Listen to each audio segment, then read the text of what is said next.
जाऊं, 14 बरस बाद फिर आऊं।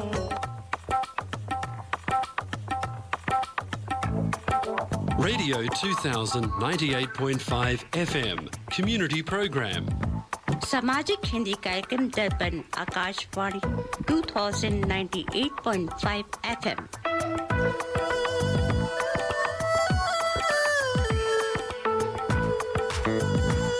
Welcome to the Hindi Show featuring news, interviews, music and community announcements. स्वागत है दर्पण हिंदी कार्यक्रम में। आप सुनेंगे समाचार, विचार, संगीत और सामाजिक सूचनाएं। Radio 2000 98.5 FM Multicultural Radio.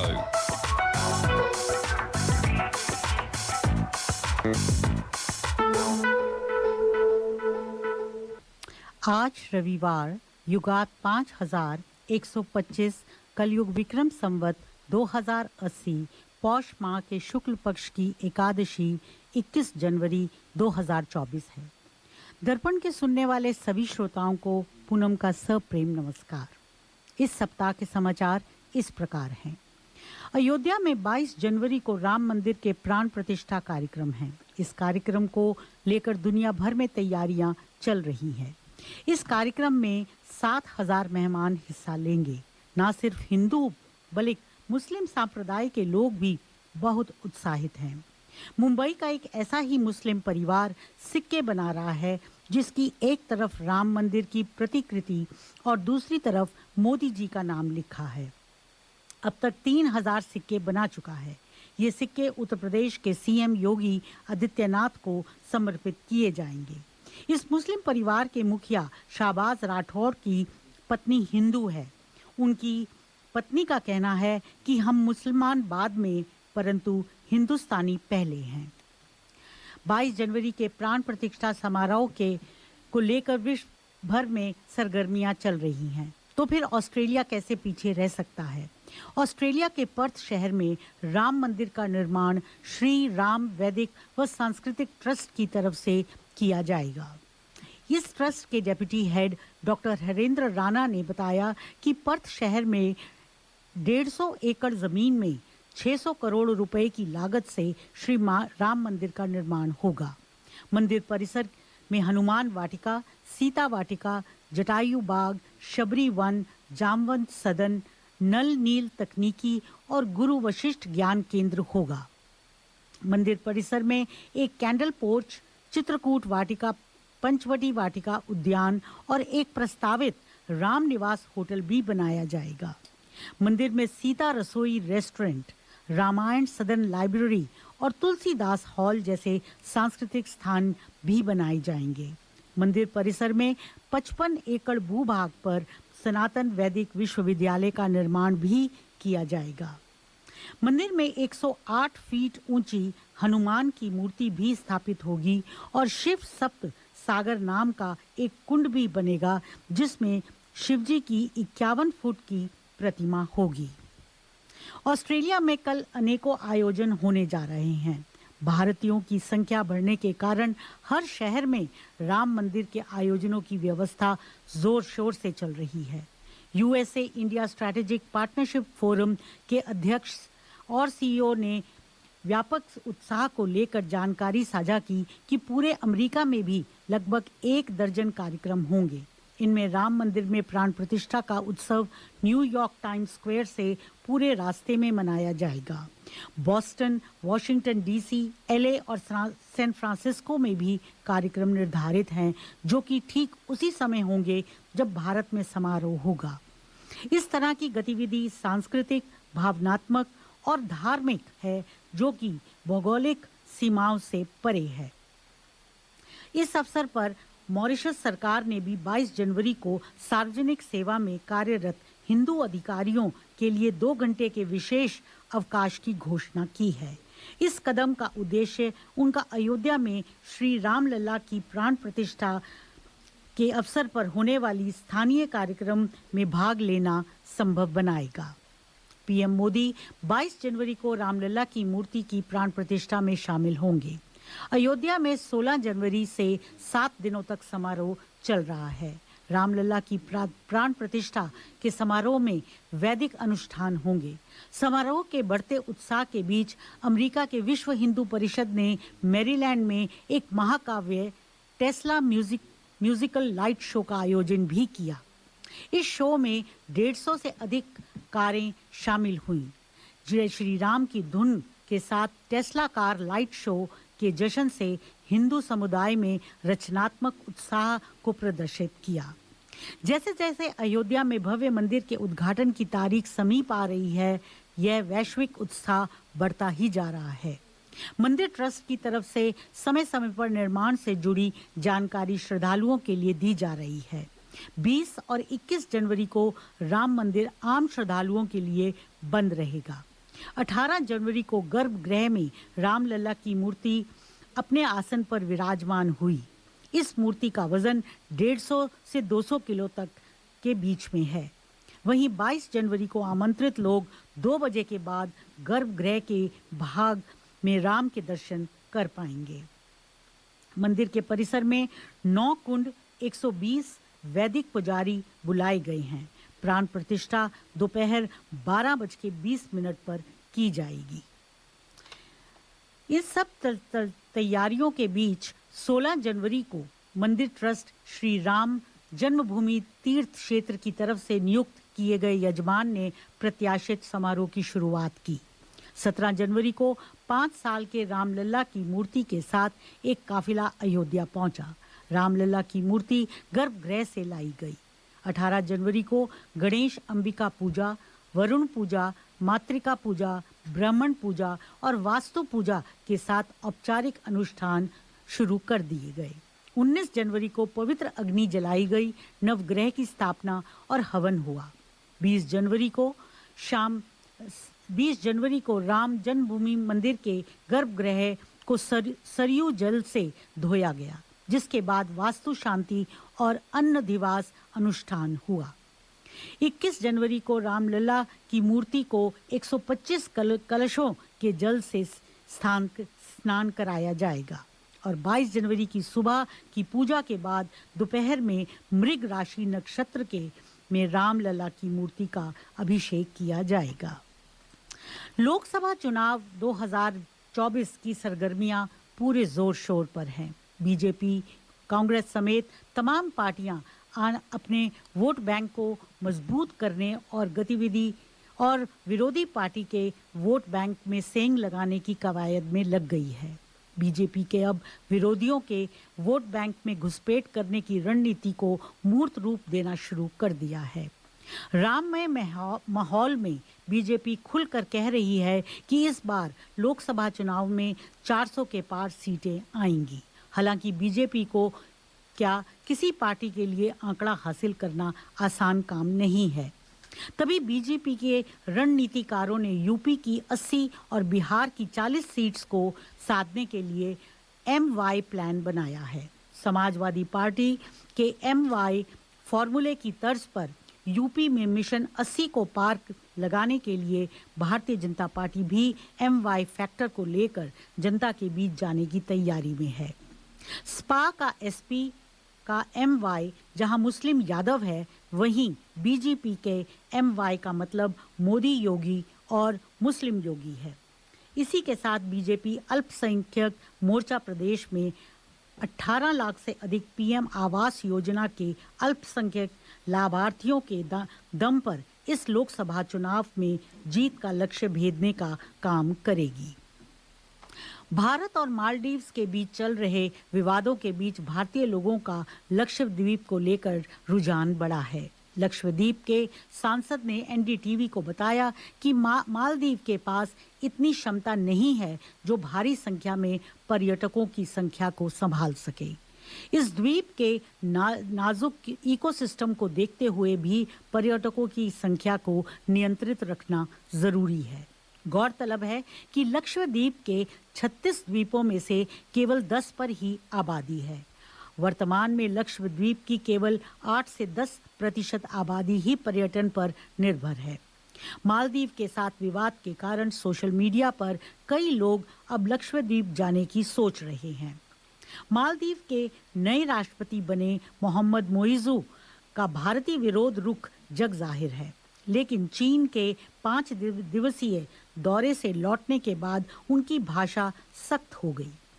इसके पीछे मुख्य तौर पर 2 कारण नजर आते हैं। एक तो चीन के साथ मालदीव के हुए 20 समझौते और दूसरा लक्षद्वीप को लेकर भारत के साथ पैदा हुआ विवाद।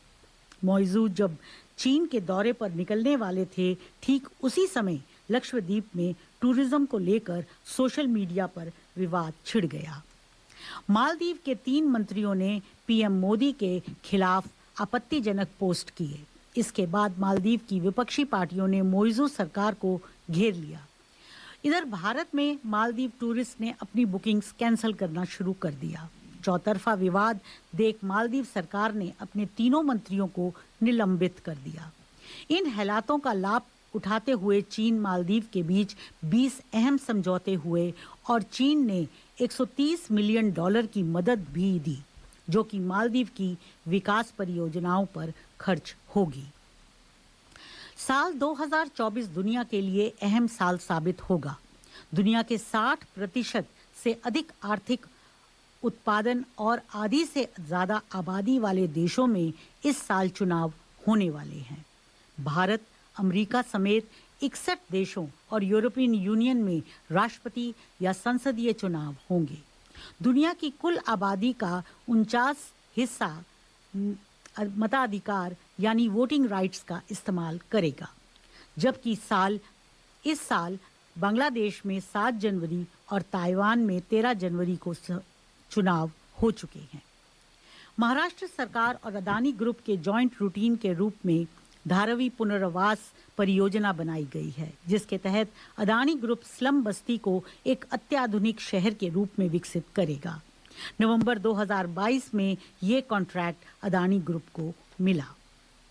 विश्व आर्थिक मंच यानी वर्ल्ड इकोनॉमिक फोरम की सालाना बैठक 15 जनवरी से स्विट्जरलैंड के डेवोस शहर में शुरू हुई।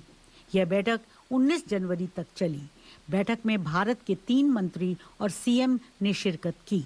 युद्ध और संकटों में बिगड़ती दुनिया का ध्यान रखते हुए इस बैठक की थीम रीबिल्डिंग ट्रस्ट रखी गई।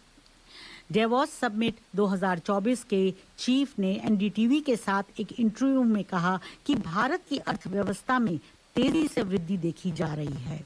शायद एक दशक में भारत 10 ट्रिलियन अमेरिकन डॉलर की अर्थव्यवस्था बन सकता है। खेल समाचार में साल 2021 से लेकर अब तक भारतीय T20 इंटरनेशनल में 27 खिलाड़ियों ने डेब्यू किया। इस दौरान 2 T20 कप हो चुके हैं और अब 6 महीने बाद तीसरे वर्ल्ड कप की तैयारी है। कोच और कप्तान का भी मानना है कि आईपीएल के सारे खिलाड़ियों पर खास नजर होगी। अफगानिस्तान के खिलाफ सीरीज इस प्रारूप में भारत की आखिरी श्रृंखला थी। इसके जरिए रोहित और विराट कोहली 14 महीने बाद T20 प्रारूप में लौटे हैं। फिल्मी बातें। बॉक्स ऑफिस पर इन दिनों साउथ की फिल्मों की भरमार है। 12 जनवरी को गुंटूर कारम, कैप्टन मिलर, हनुमान, मेरी क्रिसमस और ऐलान रिलीज हुई। फिल्म अब्राहम ओस्लर की धूम हर तरफ है, क्योंकि केवल भारत में ही नहीं, इस फिल्म को वर्ल्ड वाइड ख्याति मिल रही है। यह फिल्म मलयालम क्राइम ड्रामा है, जिसे मिथुन थॉमस ने डायरेक्ट किया है। नेटफ्लिक्स इंडिया की अपकमिंग क्राइम थ्रिलर भक्षक के निर्माताओं ने इस शो का ऑफिशियल टीजर जारी किया। इसकी निर्माता हैं गौरी खान। सभी बाधाओं के बावजूद सच्चाई को उजागर करने के मिशन पर निकली एक निडर पत्रकार भूमि पेंडेकर। यह फिल्म 9 फरवरी को रिलीज होगी। दिल्ली सराफा बाजार बंद होने तक सोने का भाव 57,149 रुपए प्रति 10 ग्राम है। डॉलर की विनिमय दरें इस प्रकार हैं। अमेरिकी डॉलर 83 रुपए 12 पैसे, ऑस्ट्रेलियन डॉलर 54 रुपए 86 पैसे। इसी के साथ इस सप्ताह के समाचार समाप्त हुए। श्रोताओं, आज आप प्रोग्राम सुन रहे हैं। हमारे सारे जो टीम मेंबर हैं भरे हुए हैं आराम वक्ती से। पूनम जी से आपने समाचार सुन ही लिए हैं। डॉक्टर साहब, आप भी आज राम भक्ति में भरे हुए हैं लगता है। यतीन जी, सारा देश, सारी अयोध्या, सारा विश्व राममय हो रहा है। पूरा विश्व। और मेरा तो डॉक्टर साहब 1 हफ्ता हो गया है, कोई गाना मैंने नहीं सुना। इतने भजन, इतने अच्छे, हर एक संगीत के जो रुझान वाले लोग हैं, गायक हैं, ऐसे ऐसे गाए हैं कि मन मुग्ध हो रहा है। हम सभी के लिए मुग्ध हर्ष। ऐसे हो रहा है कि लगता है सुनते जाओ। बस हर्ष की बात है, सबके लिए उल्लास की बात है। तो क्यों ना इस कार्यक्रम को आगे बढ़ाया जाए। जी जी। और हमारे जो यंग गन है लीगल, तो वो भी कुछ लेके आई हैं। तो नंदिनी जी, आप क्या कहना चाहती हैं? How you feel about Ram? नमस्ते श्वेता, मेरा नाम नंदिनी है। और आज जैसे मुझे पता लगा है कि हम राम जी के बारे में बात करने लगे हैं, जो मंदिर बन रहा है अयोध्या जी में, उसके बारे में बात करना कर रहे हैं। तो मुझे एक तो जैसे आज आपने प्रिपेयर करा है हाँ जी लीगल एस्पेक्ट। हाँ जी you are being legal, so you have to bring your legal thing. तो डॉक्टर साहब, आप कुछ कह रहे थे? तो श्रोताओं को नमस्कार, जय श्री राम। 500 वर्षों की प्रतीक्षा के बाद में आज वो समय आया है। तो एक काम करते हैं डॉक्टर साहब, एक भजन से शुरुआत हो जाए। हाँ हाँ, फिर हम- बिल्कुल है ना? बिल्कुल, तो इससे अच्छी इसको- बात क्या हो सकती है। हाँ, तो उसको हम शुरुआत कर लेते हैं। तो भजन के बाद विचार पढ़ूंगी।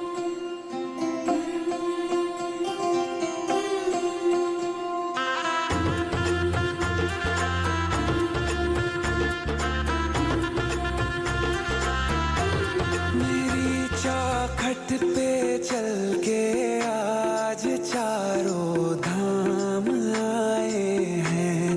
बजाओ ढोल स्वागत में, मेरे घर राम आए हैं। कथा शबरी की जैसे जुड़ गई मेरी कहानी से। न रोको आज धोने दो चरण आँखों के पानी से। बहुत खुश हैं मेरे आंसू के प्रभु के काम आए हैं। बजाओ ढोल स्वागत में, मेरे घर राम आए हैं।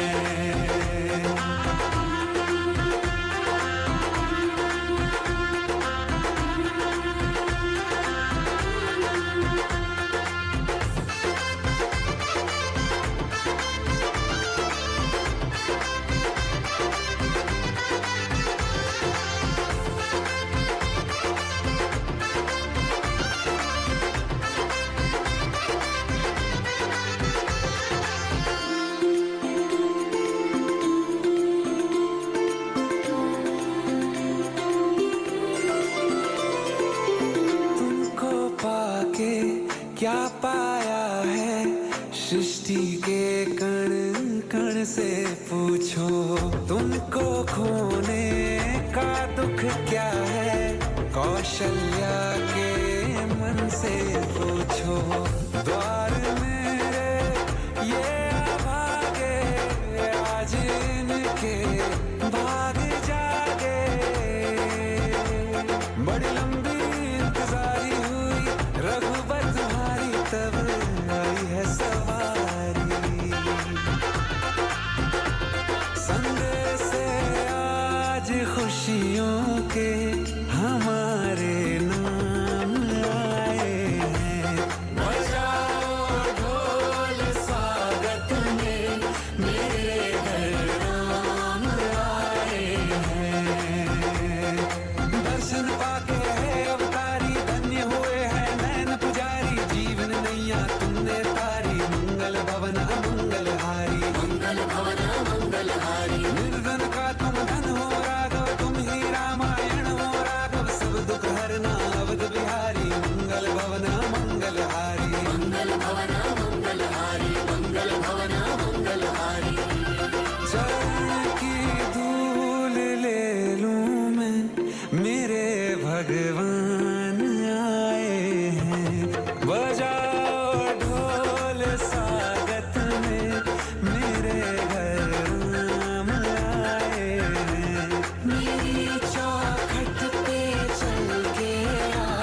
In Australia, if you're looking for a trusted banking partner who can connect you with your dear ones in India, then reach out to State Bank of India in Australia. Visit our website www.sbisyd.com.au for more details on products and services. State Bank of India Sydney is a proud sponsor of Durban Radio. श्रोताओं, ये मेरे ख्याल से ऐसा कोई भी हमारा श्रोता नहीं होगा जिसने ये भजन ना सुना हो। मैं तो कितने बार सुन चुका हूँ पूनम जी, बहुत ही मीठा भजन इतनी है। मिठास है। ये जुबिन नौटियाल जी हैं, ये हमारे देहरादून के रहने वाले, जहाँ मेरी ससुराल है। तो आप ये नहीं सोचिएगा कि मैं इसीलिए ज़्यादा अच्छा है। लेकिन ये गाना भी जो है ना, जो लिखा है मनोज मुंतशिर ने लिखा है जी। अब गाना नहीं, भजन बोलो वो तो कमाल का लिखते हैं। बहुत लोग इनके अगेंस्ट थे, मैं भी अगेंस्ट था। इन्होंने जिस तरीके का आदि पुरुष में बिहेवियर करा था, और जुबिन नौटियाल ने एक इन्होंने शो करा था जो खालिस्तानी सपोर्ट कर रहे थे अमेरिका में, और ही वॉज एडमिन कि नहीं हमें वो करना है। तो बहुत इनकी बैशिंग हुई, बहुत उनका बहिष्कार हुआ। लेकिन जैसे कि प्रभु राम ने करा था, जब प्रभु राम वापस आए हुए थे तो सबसे पहले कैकेयी माता के पास में गए। तो हमारा भी वही है, हमने इनको माफ़ करा। बहुत इतना अच्छा भजन बनाया, इनके सारे खून माफ़। तो पूनम जी, आज के विचार में आप क्या लेके आए जी? दो पंक्तियां हैं जो सभी ने बहुत बार सुनी होंगी। मेरा मुझ में कुछ नहीं, जो कुछ है सो तेरा, तेरा तुझको सौंप दे, क्या लागत है मेरा। तो अभ्यास और वैराग्य दोनों ही राम कृपा प्राप्त करने में के साधन हैं। अभ्यास का अर्थ है शुद्ध भाव से राम नाम का सिमरन करें, और वैराग्य का अर्थ है समर्पण। तो इसी विचार से आज का प्रोग्राम शुरू करते हैं। ये आपने तो सुना होगा, श्रोताओं सबने सुना होगा कि जो राम कथा है, जो राम का चरित्र है, जब प्रभु शंकर भगवान जो हैं वो समाधि होते हैं, तो केवल यही सोचते हैं, इसी में मगन रहते हैं। तो कहते हैं जो राम का जो रामायण है, उसकी जो वाकई में रचयिता है, जो जिन्होंने लिखी है, जिन्होंने वो शंकर भगवान ने लिखी। ये सारे लोग लेखक हैं, जिस हर एक ने, वाल्मीकि ने, हर एक ने अपने अपने हिसाब से लिखा। तुलसीदास जी ने, सबने। तो पार्वती माँ ने भी उनसे कई बार ये पूछा कि तुम क्या करते जब आप आंख बंद करके करते। तो जो राम की लीला है, जो उसी में वो मगन रहते हैं। और इसी बात पे डॉक्टर साहब, आपने कुछ तैयारी करी है हमारे श्रोताओं के लिए। लेकिन एक बात कह दें श्रोताओं, आप भी आज प्रोग्राम में शामिल होइए। मेरा नंबर है 0421590791, 0421590791। और आप अपनी भी कोई बात हमसे शेयर करना चाहते हैं और दूसरे श्रोताओं से शेयर करना चाहते हैं, आप हमें प्लीज़ फ़ोन करिए और हम आपको ऑनलाइन लेके आएंगे। तो श्रोताओं नमस्कार फिर से, जय श्री राम। सारे विश्व के लिए, सारे देश के लिए, सारे अयोध्या के लिए इतनी हर्ष की बात है, सब और खुशियाँ हैं, क्योंकि राम जो थे वो केवल धार्मिक नहीं थे, वो सांस्कृतिक थे जी। तो देश की संस्कृति से जुड़े हुए हैं, तो सभी के लिए खुशी की बात है। ऐसा कोई नहीं कि किसी कोई विशेष धर्म के लिए जो खुशी की बात है। पहले तो धर्म एक ही होता था, मतलब हाँ। पहले तो कोई वो तो था नहीं कि हाँ। तो जैसे मैं देख रहा था, जो राम जन्मभूमि का जो इन्होंने केस लड़ा है, वो जो वकील हैं और जो मतलब दूसरी पार्टी के, वो भी आमंत्रित हैं। वो भी बड़ी खुशी से, मैं उनका टीवी में इंटरव्यू देख रहा था कि मैं जाऊंगा, ठीक है, जो केस हो गया, मैं भी जा रहा हूँ, मैं भी शामिल हो रहा हूँ। और एक और मतलब बहुत ही मूविंग मैंने देखा इंटरव्यू की, जैसे राम जन्मभूमि की जो ज़मीन है उसके पड़ोस में है, तो वो मुसलमान परिवार है, वो कहता है कि हमारे लिए इतना सौभाग्य की बात है कि हमारे पड़ोस में राम जी हैं और वो भंडारा कर रहे हैं सबके लिए। तो ये मतलब और भी कितनी खुशी की बात है कि सब लोग मिल करके वो जोश इस पर्व सभी को के मना रहे अंदर, हैं। हाँ। जी, सभी के अंदर वो जोश है जी। तो देखिए 500 सालों की प्रतीक्षा करनी पड़ी, उसके बाद में ये अवसर आया है कि जिसका सब लोग बेसब्री से इंतज़ार कर रहे थे। और 22 जनवरी को रामलला की मूर्ति की प्राण प्रतिष्ठा होने वाली है। तो आइए सबसे पहले इस मूर्ति के बारे में कुछ तथ्य जान लें। जी, क्या बात है। तो ये जो मूर्ति है ये बाल्यकाल की मूर्ति है। तो क्योंकि रामलला इसीलिए कहते हैं कि ये बाल्यकाल की मूर्ति है। और लगभग जैसे 5 साल की उम्र में जैसे भगवान राम दिखते थे, प्रभु राम, तो उसको दर्शाया गया है। तो आपको याद होगा पहले रामलला की जो एक अस्थाई एक जगह थी उनके लिए, वहाँ पे थी वो, मतलब वो मूर्ति अलग थी, वो भी रामलला कहलाते थे। तो उसी के बेसिस पे उन्होंने मतलब एक नई मूर्ति, मैं बताऊंगा थोड़ा आगे जा करके, कि जो एक उन्होंने एक कंपटीशन किया था, 3 शिल्पकारों को बुलाया था और तीनों से कहा था कि आप बनाइए, और तीनों में से एक का चयन किया था। तो ये जो मूर्ति है इसके कुछ मतलब एक बेसिक फैक्ट्स हैं कि इसकी ऊंचाई है 51 इंच।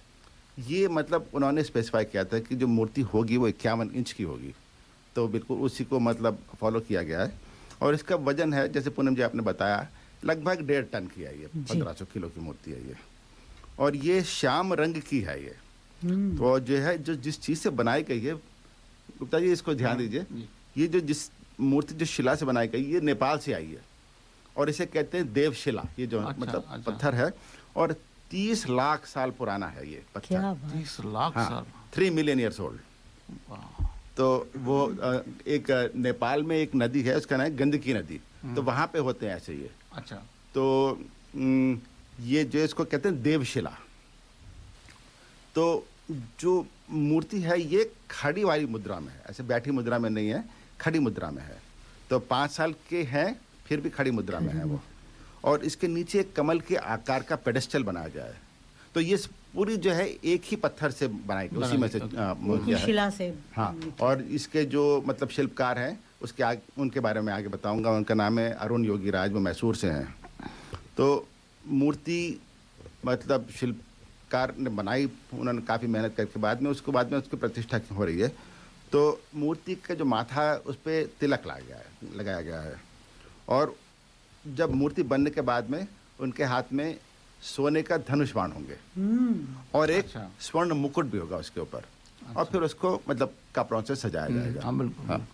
तो अभी टीवी पे आपने देखा होगा कई सारी जो है फोटोज आ रही हैं। कुछ फोटोज इनको पहले से मिल गई थी जब वो बन रही थी, तो उन्होंने मतलब आजकल तो होड़ लगी रहती है टीवी स्टेशन में, सबसे पहले कौन दिखाएगा। सही बात। तो वो मूर्ति को उन्होंने फोटो दिखाई, तो वो मूर्ति ऐसे मतलब समझ लीजिए कि रॉ उसमें है। तो उसके बाद में जब श्रृंगार होगा मूर्ति का तो उसका रूप और भव्य होगा। तो और एक जो मूर्ति है उसके ऊपर एक कमान सी बनी हुई है, आपने देखा होगा। तो उस कमान में कई सारे चिन्ह हैं और उसमें एक है शंख है, गदा है, चक्र है, गणेश जी हैं और स्वास्तिक है।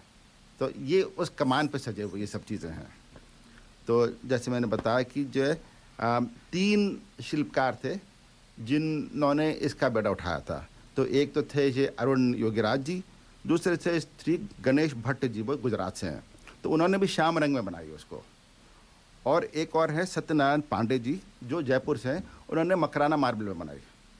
तो कहा यह गया था कि जो उस मूर्ति का चयन किया जाएगा जिसके मुखमंडल पे सबसे ज़्यादा भोलापन होगा। वही बहुत अच्छी बात। हाँ। इतना भोलापन, वो बिल्कुल एक बच्चे वाली एक होती है ना, 5 साल का बच्चा जैसे होगा तो वैसे ही भोलापन। तो शिल्पकार की अभी ये क्लियर नहीं हुआ है कि बाकी जो मूर्तियाँ भी हैं वो उसी मंदिर में प्रतिष्ठित की जाएंगी या नहीं, क्योंकि कहते हैं कि जो एक ही मंदिर में एक ही मूर्ति होनी चाहिए, हो सकती है। अच्छा, और दूसरी बात यह है कि जो रामलला की मूर्ति पुरानी है वो टेम्पररी, उसको लाया गया है, वो मेटल में बनी है। तो वो कहाँ पे स्थापित होगी, वो भी अभी मैंने सुना है कि कहा गया था कि वो भी वहीं स्थापित, वहाँ से मतलब वो पहले ही थी शायद, तो उसे हटाया नहीं जाएगा। नहीं, वहाँ से उसको फिर लेके आया था ना, जब एक सेशन में लेकर के आए थे, तो अभी तब उसकी जगह निर्धारित पता नहीं हुई है, नहीं मुझे जानकारी नहीं उसके बारे में। तो अब आइए देखते हैं समारोह के बारे में। तो ये 18 जनवरी को मूर्ति की स्थापना हुई थी, प्रतिष्ठा नहीं हुई थी, स्थापना हुई थी जी। और उसके लिए भी एक मुहूर्त निकाला गया था जो 1:28 का मुहूर्त था वो। तो उस जब स्थापना हुई थी उसमें भी वैदिक मंत्रोच्चार थे। और तो जो मूर्ति थी उसके ऊपर चंदन और केसर का लेप लगाया गया था। और उसके बाद में जैसे आपने बताया था गणेश पूजन हुआ था, वरुण पूजन हुआ था और वास्तु पूजन हुआ था।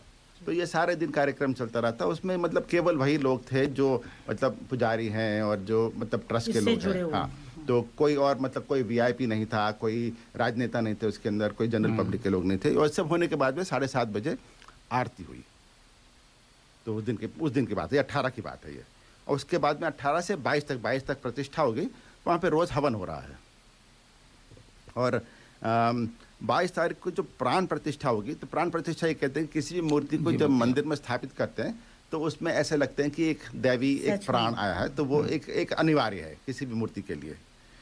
तो इसका भी एक मुहूर्त निकला है, वो 22 तारीख को लगभग 12:20। तो हमारे ऑस्ट्रेलिया के हिसाब से हमारे लिए अच्छा है, हम जो काम हम आकर के हम उसको देख सकते हैं, उसका सीधा प्रसारण देख सकते हैं। तो करीब 40 मिनट तक ये चलेगा कार्यक्रम, 12:20 से लेकर के 1 बजे तक।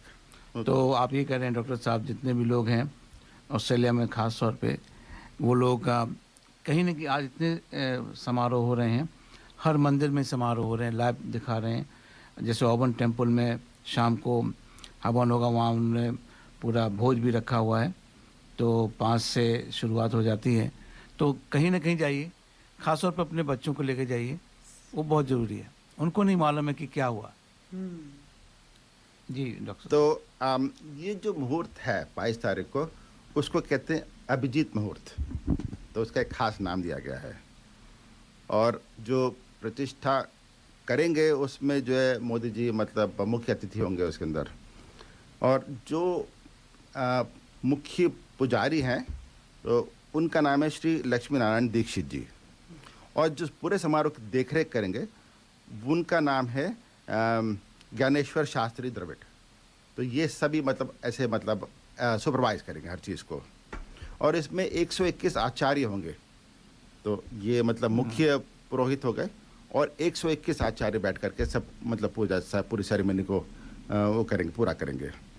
और जिस पवित्र जल से इस पूरी सेलिब्रेशन किया जाएगा वो अलग अलग नदियों से लाई गई है। तो जल आपको जान के आश्चर्य हो गया, मानसरोवर से भी आया है।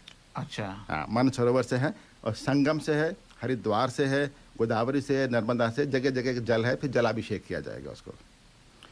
और सबसे अच्छी बात यह है कि प्रतिष्ठा के दौरान एक प्राण संकल्प होता है, वो किया जाएगा कि सारे देश का भला हो, सारी मानवता का भला हो, और सारे विश्व का भला हो। क्या बात। तो इसमें लगभग 8000 के लगभग अतिथि आएंगे। तो पहला दिन जो है केवल निमंत्रण से है वो, तो उसमें एक सूची बनाई गई है। तो उसमें काफ़ी थोड़ा सा ये हो रहा है कि भाई किसको बुलाया किसको नहीं बुलाया। तो उसमें जो लोग बुलाए गए हैं उसमें सारे ट्रस्टी हैं, राम जन्मभूमि न्यास के जो हैं उसमें ट्रस्टी वो तो होंगे ही, और 150 मठों के सीर हैं, जो अलग अलग मठ हैं, तो उनके भी जो सीर कहलाते हैं वो भी आएंगे सब। और जिन्होंने इस मंदिर का निर्माण किया है तो उनकी निर्माण टीम के 500 सदस्य होंगे, ऐसे उनको पीछे नहीं छोड़ा गया है। हाँ, और ऊपर से मतलब अभी जो जितना चर्चा हो रही है कि भाई फिल्म स्टार हैं, क्रिकेटर हैं, तो वो थोड़ा सा आप उसको आर्ग्यू कर सकते हैं कि उसमें क्या सही है क्या गलत है। भगवान राम तो सबके हैं। हाँ, बात खत्म। बेसिकली ये है कि हर वर्ग का वहाँ पर रिप्रेजेंटेशन। मुझे सबसे अच्छी बात ये लगी कि जिनके कंधों पे ये मंदिर बन रहा है वो पूरी टीम को उन्होंने मतलब पूरा पहले दिन उनका सबसे बड़ा योगदान है। अच्छा, अब एक नज़र उन पर भी डाल लें जो शिल्पकार हैं। तो वो उनका नाम है अरुण योगीराज, और ये एक मात्र 40 साल के हैं, और इनका पूरा परिवार जो है 5 पीढ़ियों से शिल्पकार रहा है। तो इनके ये और 11 साल की उम्र थे इन्होंने शिल्पकारी सीखी अपने पिता से। और ये वैसे तो MBA हैं, पर इन्होंने वो छोड़ करके पूरी फुल टाइम इन्होंने अपनी शिल्पकारी करें। तो इनके फादर थे योगीराज, और उनके मतलब ग्रैंडफादर थे दादाजी, वो भी शिल्पकार थे। और इन्होंने कई सारी और भी मूर्तियाँ बनाई हैं। सुभाष चंद्र बोस। हाँ, तो जो आप इंडिया गेट के पास जाएं तो सुभाष चंद्र बोस की है, वो 30 फुट ऊंची है वो मूर्ति। और एक उन्होंने केदारनाथ में मूर्ति बनाई है आदि शंकराचार्य की जी। हाँ, वो 3D मूर्ति है, वो लगभग 12 फुट की है। और एक है इन्होंने मैसूर में 2-4 और बनाई हैं जो कि काफ़ी प्रचलित हैं। वो है BR अम्बेडकर की मूर्ति बनाई है, करीब 15 फुट की है। रामकृष्ण परमहंस की बनाई है, और आप गूगल पर सर्च कर सकते हैं, बड़ी सुंदर मूर्ति बनाते हैं ये। और हनुमान जी की भी बनाई है उन्होंने। तो जब मूर्ति बना रहे थे तो कहते हैं कोई लगभग 6 महीने लगे इस मूर्ति को बनाने में, और 15 दिन आखिरी में तो कहते हैं कि इन्होंने सबसे बिल्कुल कांटेक्ट छोड़ दिया। इनकी पत्नी है विजेता, वो कहती हैं कि इनके बच्चे भी, मतलब इनका दूसरा बच्चा है वो मतलब चलना सीखा उस टाइम पे, वो सब इन्होंने मिस किया इस मूर्ति को बनाने के चक्कर में। डेडिकेशन देखिए उनका। क्या बात। तो डॉक्टर साहब आपने बहुत अच्छी सूचनाएं दी हमारे श्रोताओं को। एक हम और भजन सुनते हैं और ये भजन सब लोगों को बहुत पसंद आएगा।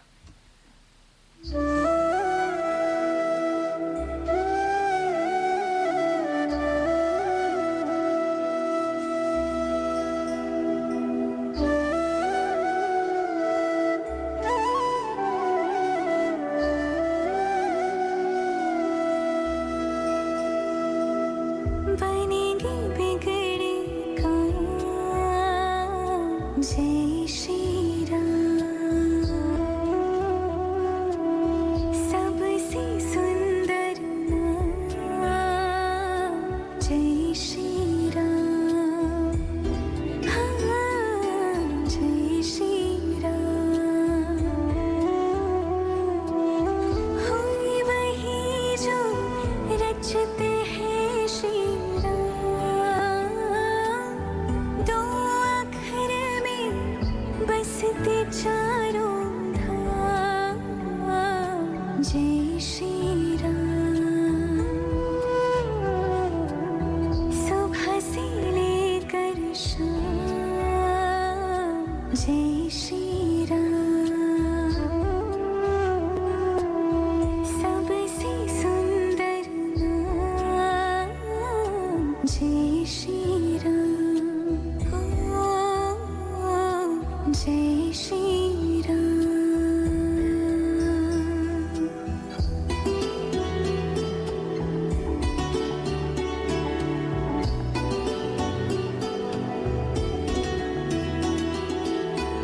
अंतर मन से मैं तो सिमरन करती हूँ, आँखें बंद कर उनका दर्शन करती हूँ। कण कण में बसते हैं मेरे राम, संकट में लेंगे वो मुझको थाम, जय श्री राम। हाँ, जय श्री राम। सबसे सुंदर नाम, जय श्री राम।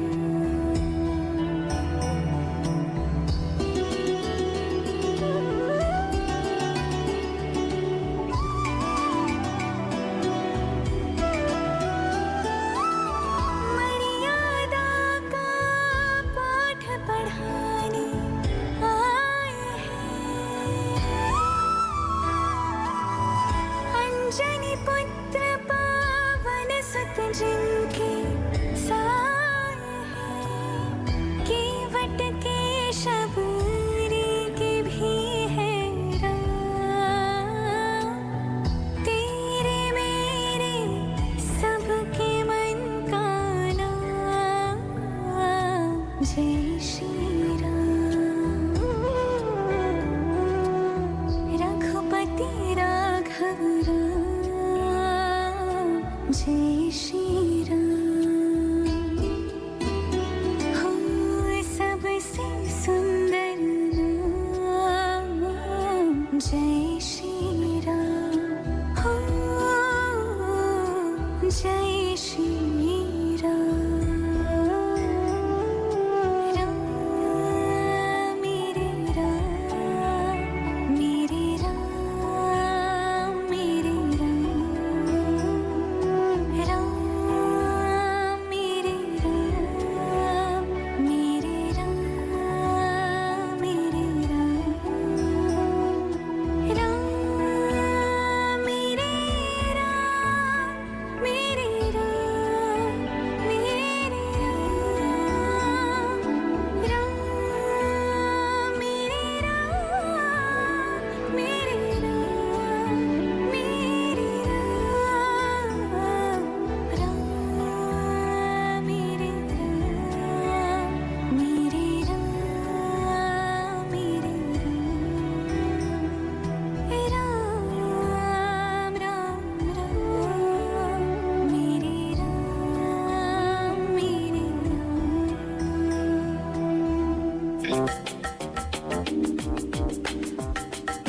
मैं करी masters the butter chicken packet Indian दुकान से लेके आया। ना मैं लहसुन, ना प्याज, ना अदरक, ना कोई मिर्च मसाला पाया। मैंने जब बनाकर अपनी पत्नी को खिलाया, उसने मुझे पति से पति देव बनाया और करी मास्टर्स के बारे में सारे शहर को बताया। जय हो करी मास्टर्स।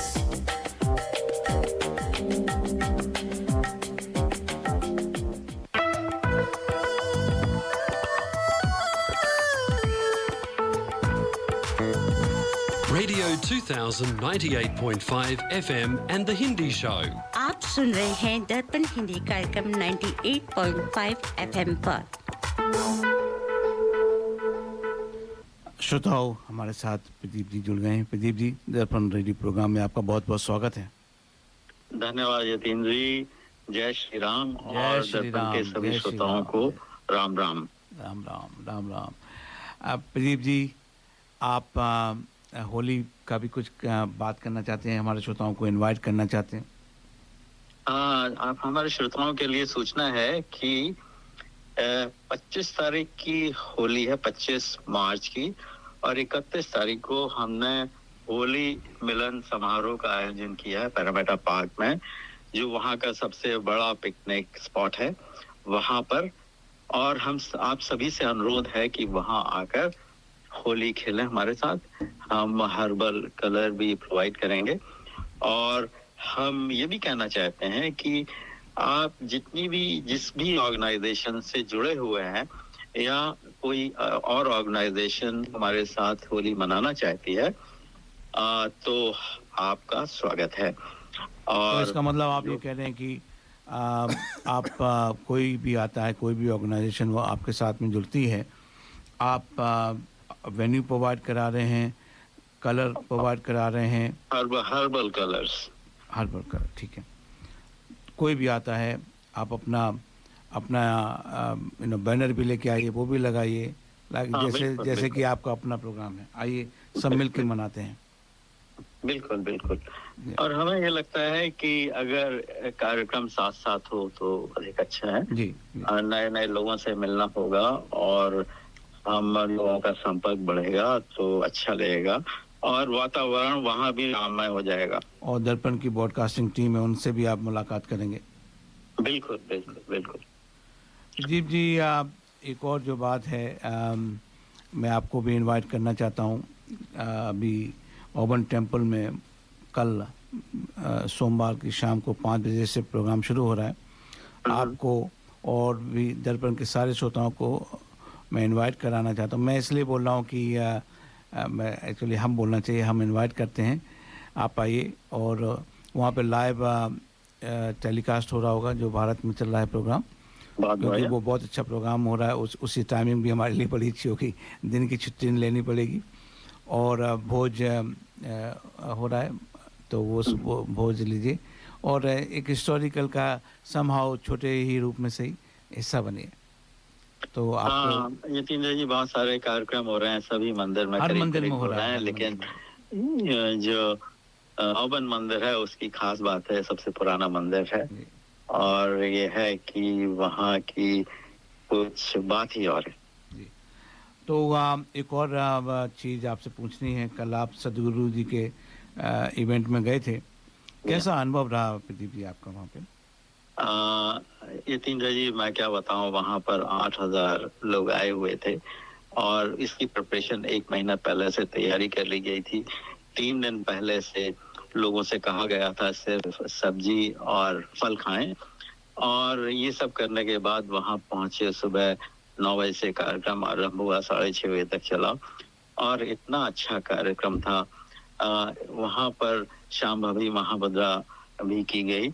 उसके बाद तो लोग इतना भावुक हो गए कि लोगों के आंखों से आंसू निकल आए, इतना अच्छा लग रहा था लोगों को। और सदगुरु का जो पर्सोना है वो तो एकदम रॉक स्टार से भी ज्यादा है। लोग किसी भी तरह से उनसे मिलना चाहते थे और सदगुरु का जो बात करने का ढंग है वो भी बहुत ही अच्छा है। उन्होंने क्रिया कराई और मेडिटेशन भी कराया और भी बहुत सारी बातें, अच्छी अच्छी बातें बताई। तो सदगुरु उन्होंने राम ऐसा- जी के ऊपर भी कुछ बोला, क्योंकि उनका एक इंटरव्यू भी हम बाद में बजाने वाले हैं। उन्होंने राम मंदिर के ऊपर भी कुछ कहा है उस दिन। नहीं, उन्होंने इस कार्यक्रम में राम मंदिर के बारे में कुछ नहीं कहा, अच्छा। लेकिन जो वहाँ का वातावरण था वो राममय ही था। अच्छा अच्छा। बिल्कुल बिल्कुल।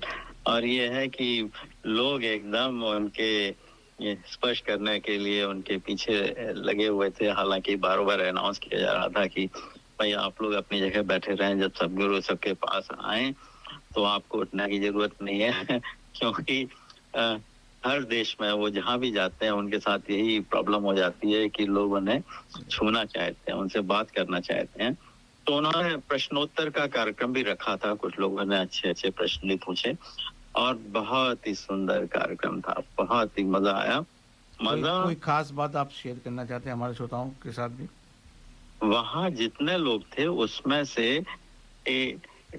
ऐसा है कि सफेद रंग से लेकर ब्राउन और येलो और काले रंग तक सारे तरह के लोग थे।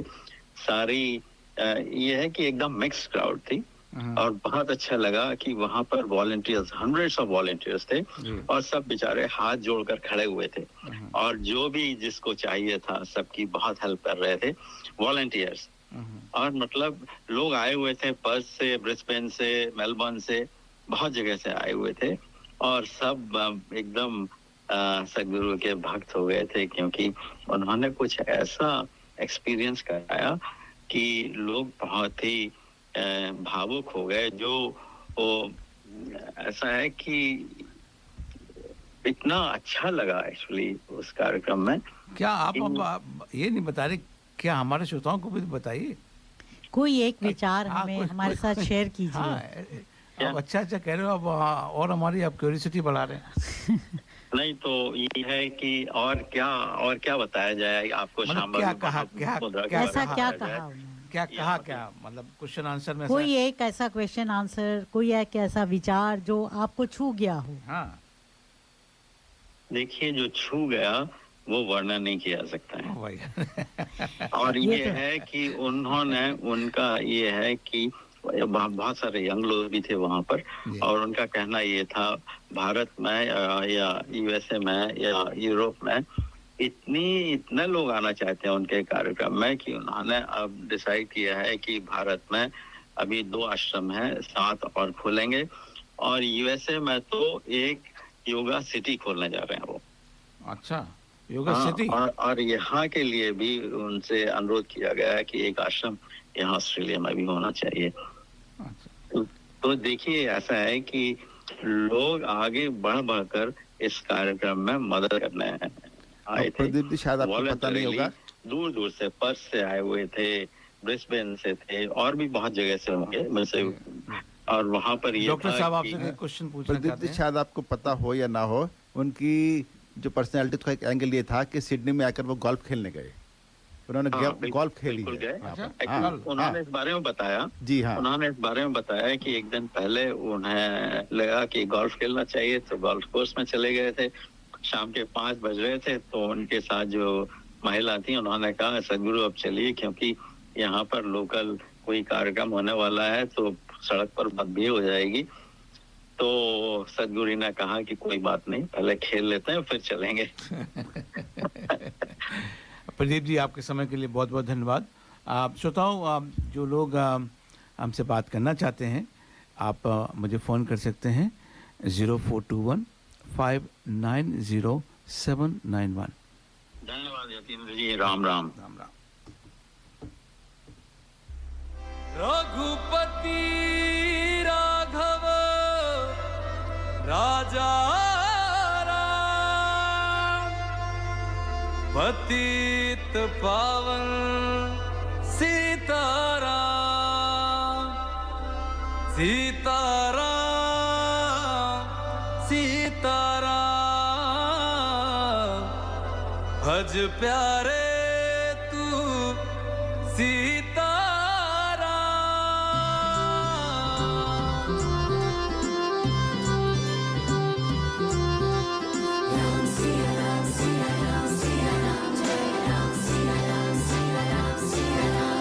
Ram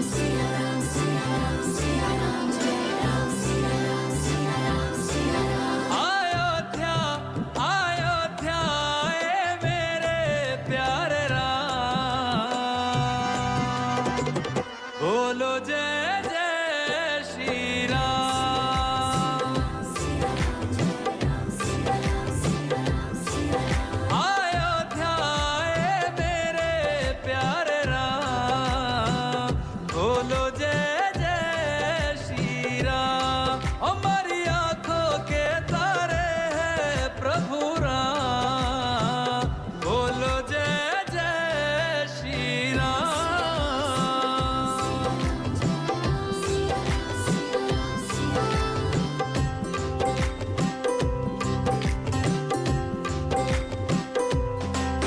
युग राम राज का आ गया शुभ दिन ये आज का, आ गया हुई जीत सनातन धर्म की, घर घर भगवा लहरा गया। जागा है अवध का भाग जी, गूंजा है विजय का राग जी। योगी संतों की अखियों से झलका है प्रेम अनुराग जी। सज धज के ओ सज धज के लागे सबसे न्यारे राम, बोलो जय जय श्री राम। हमारी आंखों के तारे हैं प्रभु राम, बोलो जय जय श्री राम।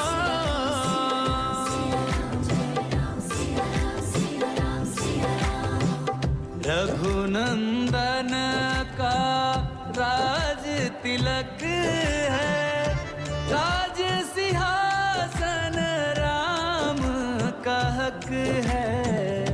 राम का होगा राज जगत में, प्रश्न न कोई शक है।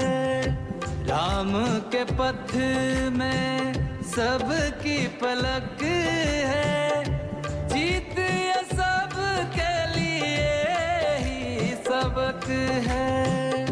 जय श्री राम के नाम का नारा देता सुनाई अंबर तक है। किसी भी युग में ना हारे मेरे प्यारे राम, बोलो जय जय श्री राम। हमारी आंखों के तारे हैं प्रभु राम, बोलो जय जय श्री राम। लग रहे हैं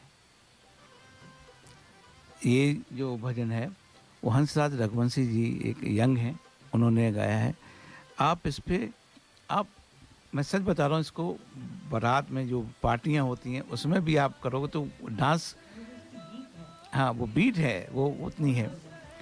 तो श्रोताओं आशा है कि आपको ये सारे पसंद आ रहे होंगे। मैंने तो बहुत एंजॉय करा, इसलिए हम तो शेयर कर रहे हैं।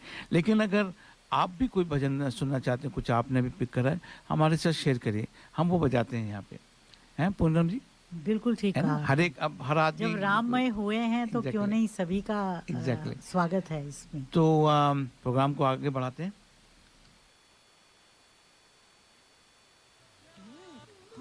Kids. Oh, life is so busy. Where is the time to cook? With Curry Master's complete curry mix, it's ready to cook with 3 simple steps and the curry is ready. It's so easy. They have huge variety to choose from. Their vegan butter chicken and Thai tofu curry is a big hit. Available at all Indian grocery stores. Thank God it's available at all Indian grocery stores.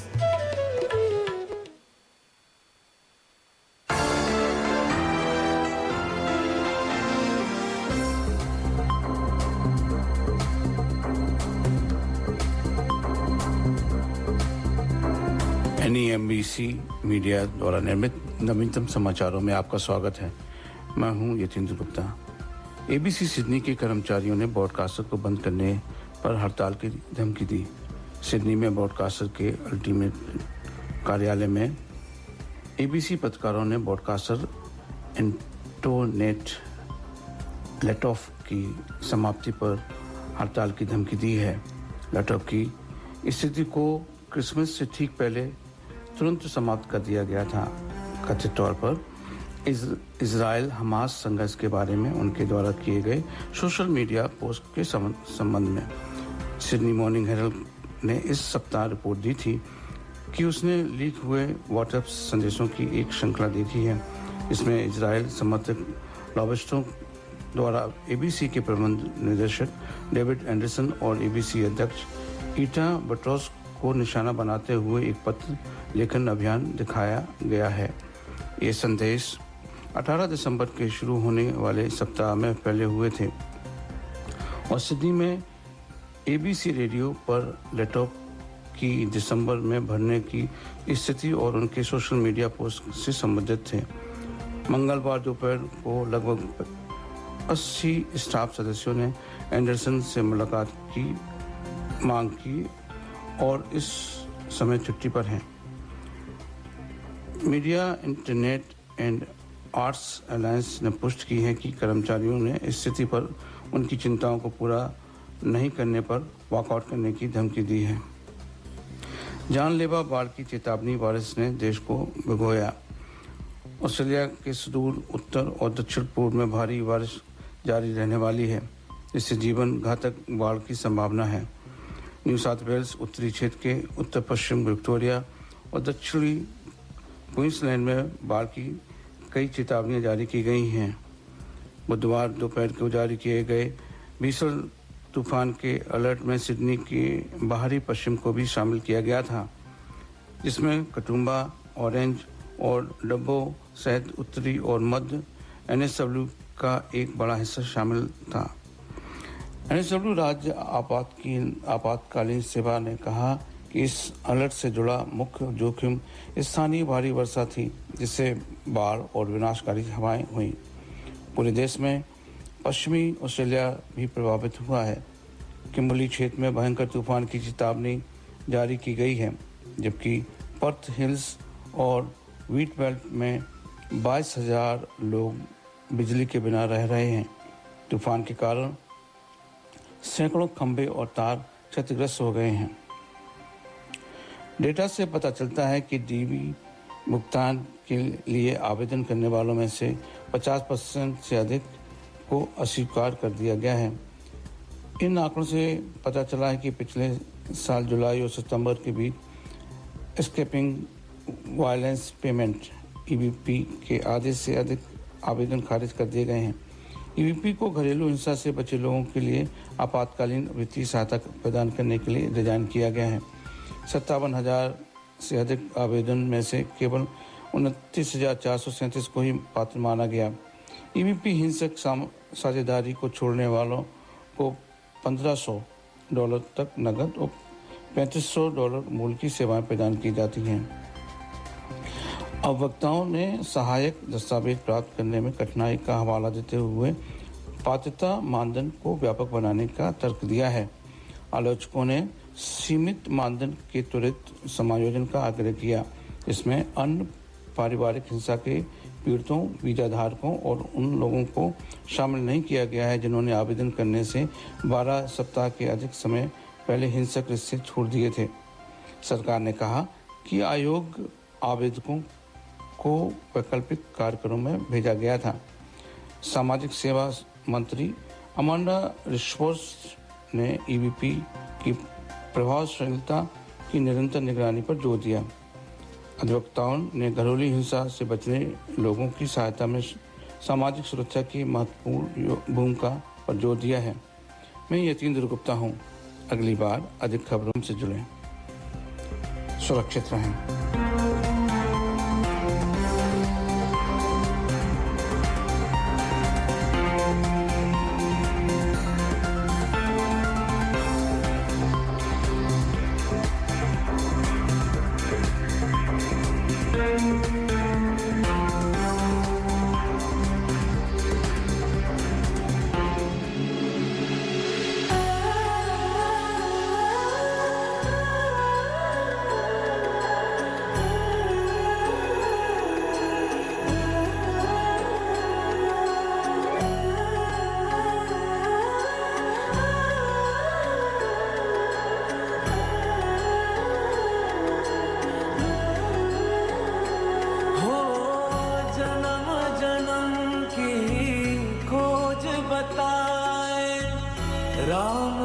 चल के राम पे आए प्रेम कोई हमें और न जाने राम से रूठे राम से माने राम सिया की करुण कहानी एक है चंदन एक है पानी राम सिया राम जय जय राम राम सिया राम जय जय राम सिया राम जय जय राम सिया राम जय जय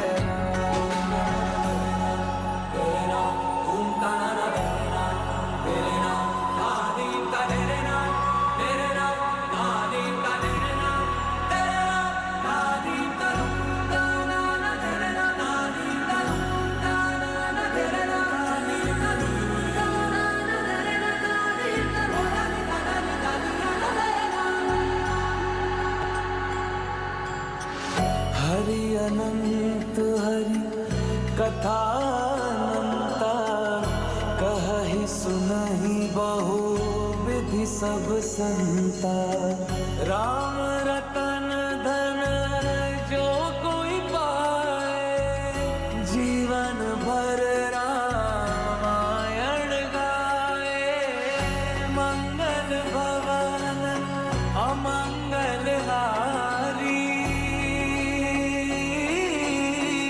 द्रवहु सुदसरथ अजर बिहारी राम सिया राम जय जय राम राम सिया राम जय जय राम राम सिया राम जय जय राम राम सिया राम जय जय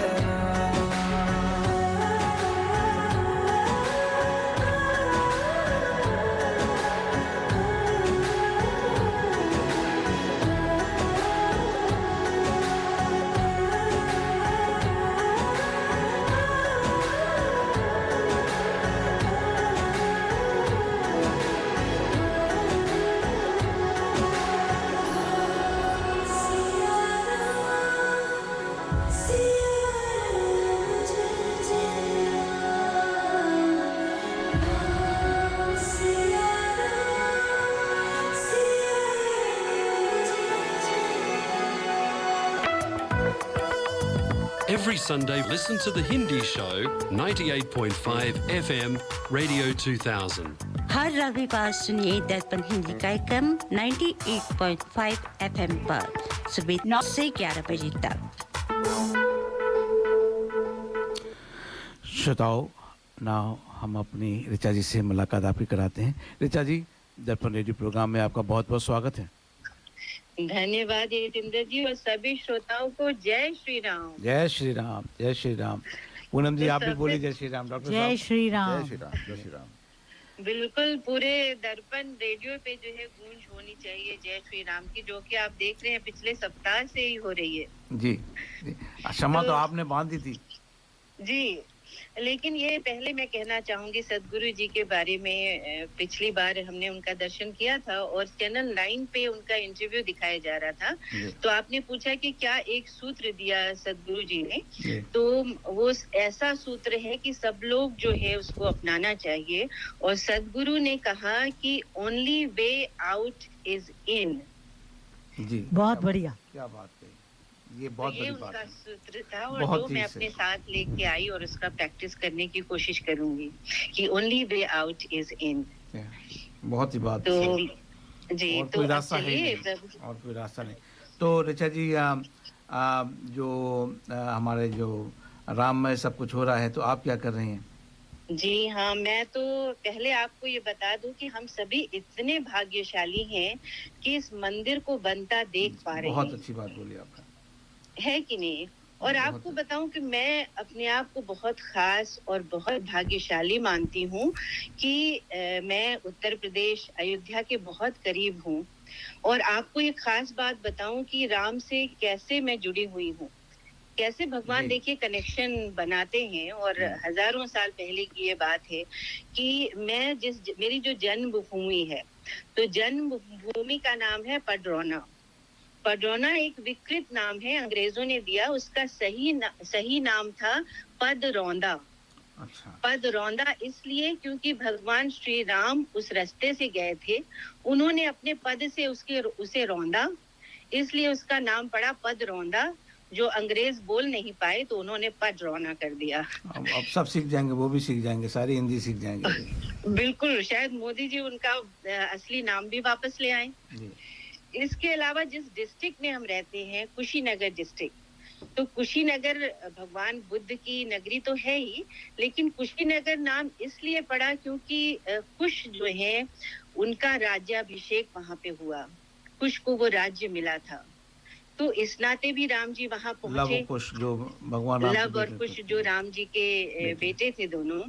तो ऐसी भूमि से मैं हूँ जहाँ राम जी के पैर पड़े, तो मैं अपने आप को बहुत धन्य मानती हूँ यतीन्द्र जी कि ऐसी पावन नगरी से मैं हूँ। आप तो काफी वैसे भी अध्यात्म धार्मिक में रहती हैं, तो अभी ये ओबन टेम्पल में जो जी हाँ, आपको बता दूं कि कल से ही रामायण ओबन मंदिर श्री मंदिर में हो रही है, और हम लोग इतने भाव विभोर वहाँ पे इतने भावमय रूप से सब लोग रामायण पढ़ रहे हैं। आज उसका समापन है और भोजन वगैरह प्रसाद की भी व्यवस्था है, तो जो लोग कल नहीं पढ़ पाए वो आज भी जा सकते हैं। और कल तो आपने बताया ही कि कितना सुंदर प्रोग्राम होने जा रहा है वहाँ पे। तो पूरी दुनिया जो है वो राममय हो गई है, और आप सबसे ये निवेदन है कि घर घर में जो है राम नाम का दीप जलाते रहें। तो 2 पंक्तियां प्रभु राम के स्वागत में कहना चाहूंगी, अगर आपकी इजाजत हो तो। हाँ बिल्कुल, आप ये तो चलिए।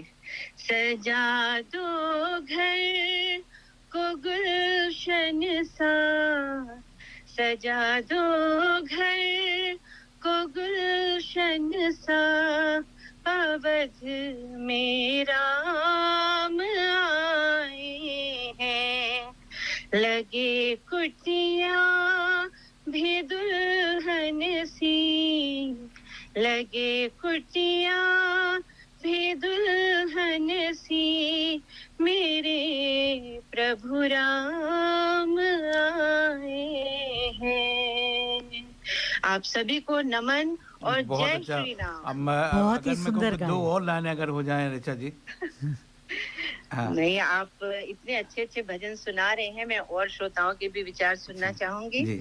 और सब लोग दीप जरूर जलाएं श्री राम के नाम का। कल दिवाली जरूर मनाएं, बिल्कुल दिवाली मनाएं। और क्योंकि आप एक बहुत बड़े हिस्ट्री के हिस्से बनने जा रहे हैं अपने बिल्कुल। और घर में अगर राम धुन चलती रहे, भजन चलता रहे, तो बच्चे भी शायद, और बच्चों को जैसा आपने कहा जरूर बताएं कि क्यों इतना खास दिन है, कितने लोगों की प्रार्थनाएं, कितने लोगों की मेहनत, कितने लोगों ने प्राण गंवाए इस दिन को देखने के लिए। तो मैं कल की एक बात शेयर करना चाहता हूँ श्रोताओं आपसे भी। कल मैं किसी घर में था और वो बहुत ही धार्मिक है, वो हमारे सोसाइटी के मैं कहूँगा नेता भी हैं। उनका छोटा बेटा था वहाँ से, और मैंने उसको ऐसे पूछा, उसके 1-2 फ्रेंड भी थे, कि तुम्हें मालूम है ये राम मंदिर ये सब क्या है, कल ये हो रहा है? उसको कुछ भी नहीं मालूम था। मैं शौक में हूँ कल से कि कैसे हो गया। उनके घर की बात है, जब उनके घर में ये बात है तो औरों का क्या हाल होगा। नहीं, ये हमारा कर्तव्य है कि हम बच्चों को जो है ये उनको बताएं कितनी कुर्बानियां हुई हैं। सरयू नदी में लाशों को बोरी में बांध के डुबोया गया था, ये हाल था वहाँ। खुली गोलियां छोड़ी गई थी उन लोगों के ऊपर जो निहत्थे थे। ये कभी नहीं हुआ है। भयावह समय हम सब ने जिया है, और बहुत प्रार्थना की थी कि प्रभु राम आप कहाँ हो ना, कैसे ये अनर्थ हो गया है ना। लेकिन चलिए, राम राज्य वापस आ गया है, तो हम सब मिलकर प्रार्थना करते हैं कि ये सुरक्षित रहे मंदिर, और ऐसी ही भावना बनी रहे सबके साथ। 1000 साल की इसकी उम्र बताई गई, इतना ऐसा बनाया गया है। इस मंदिर जी। में कोई सरिया या लोहा वगैरह नहीं लगाया गया, तो ऐसे। और मंदिर की मूर्ति की फोटो तस्वीरें हाँ, सामने वो तो आ रही वाकई हो, मैं तो इतनी सुंदर प्रतिमा बनी है। बहुत और है। अजय जी ने तो बहुत अच्छे से उसको एक्सप्लेन किया। बहुत ही मजा आ रहा है यतिंदर जी, थैंक यू सो मच। धन्यवाद ऋचा जी, धन्यवाद आपके ऋचा जी, आपके कमेंट समय के के लिए लिए। बहुत-बहुत धन्यवाद। हमेशा Thank की you, तरह ऋचा जी। जय श्री राम। हमेशा जय की तरह श्री आपके राम। कमेंट बड़े सटीक होते हैं।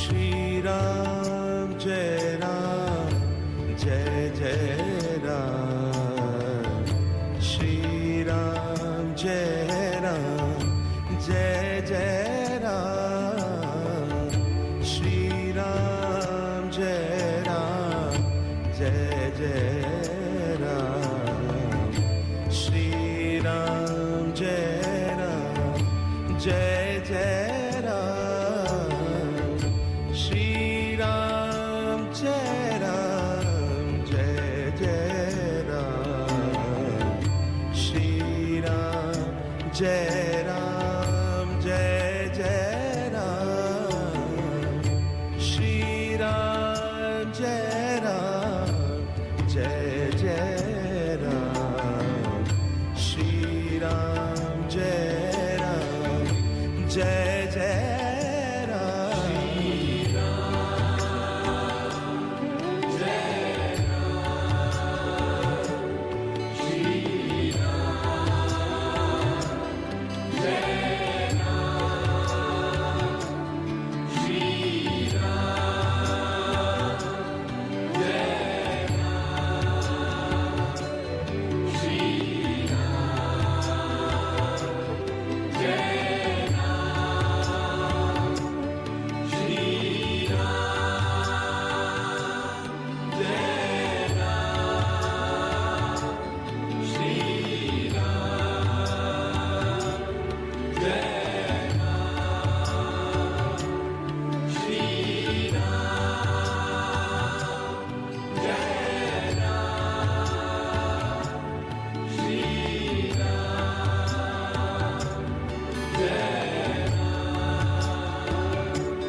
श्री श्रोताओं, ये केवल जय श्री राम, इसमें कोई भजन के ज़्यादा शब्द नहीं है, लेकिन बहुत अच्छा लगा था मुझे।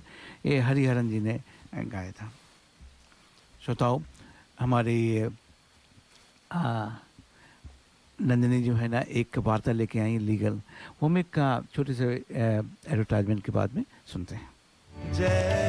Work, home, kids. Oh, life is so busy. Where is the time to cook? With Curry Master's complete curry mix, it's ready to cook with 3 simple steps and the curry is ready. It's so easy. They have huge variety to choose from. Their vegan butter chicken and Thai tofu curry is a big hit. Available at all Indian grocery stores. Thank God it's available at all Indian grocery stores. Work, home, kids. Oh.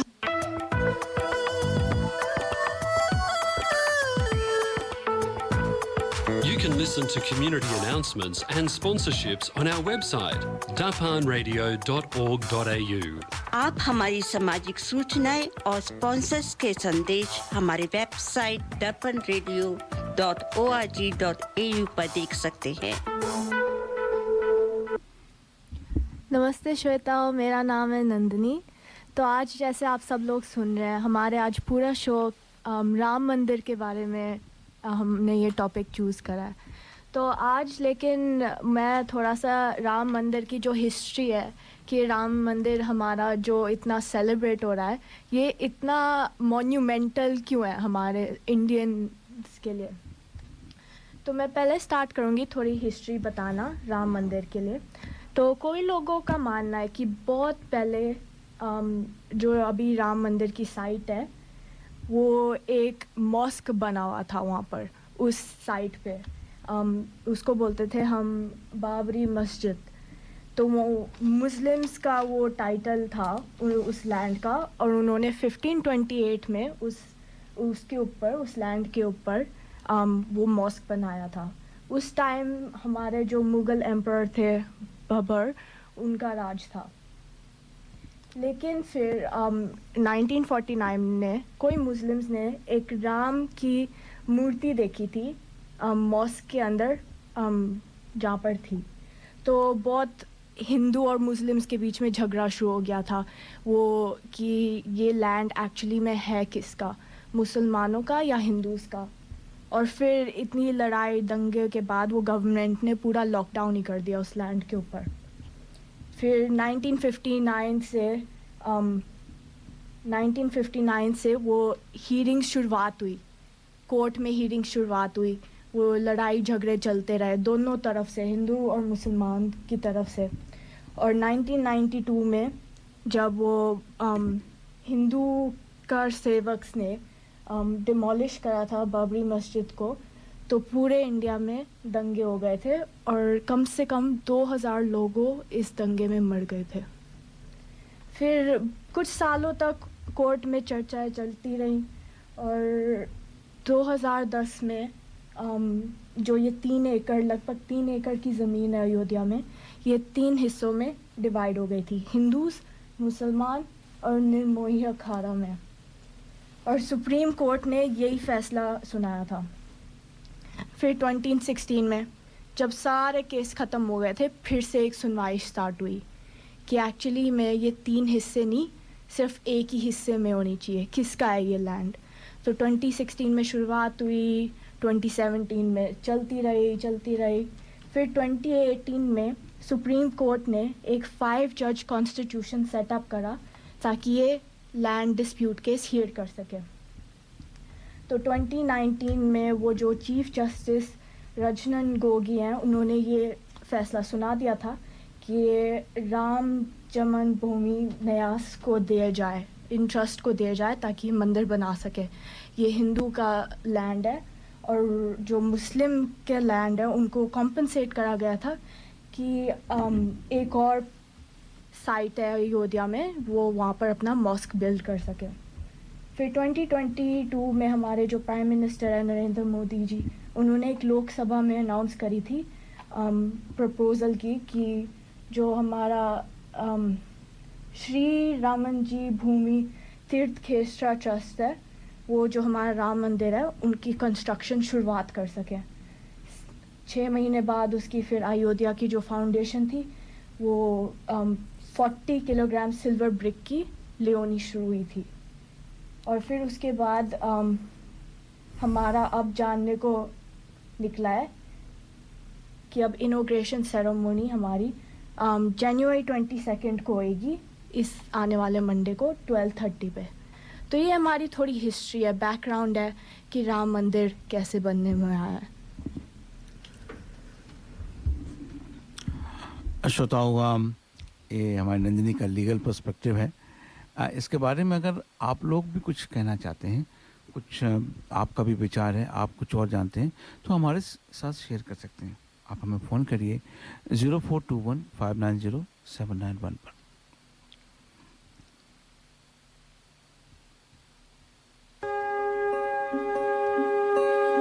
Shri Ram ही आकाश है, श्री राम अवनी धाम है, श्री राम हर आयाम है, श्री राम ही विश्राम है। श्री राम ही आकाश है, श्री राम अवनी धाम है, श्री राम हर आयाम है, श्री राम ही विश्राम है।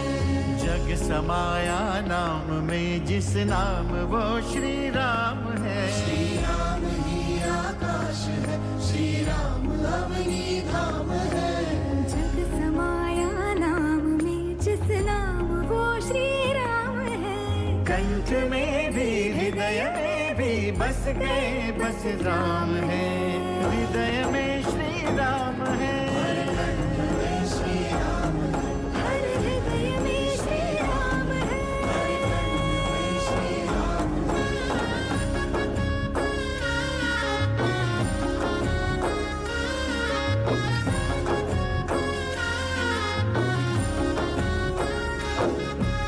प्रेरणा मेरे चलन की और सहचर राम है। राम है यात्रा स्वयं और राम ही गंतव्य है। मैं जहाँ हूँ और जहाँ जाऊँ वहाँ भी राम है। राम है मेरी दिशा और हर दिशा में राम है। हृदय में श्री राम है, हर कंठ में श्री राम है, हर हृदय में श्री राम है, हर कंठ में श्री राम है।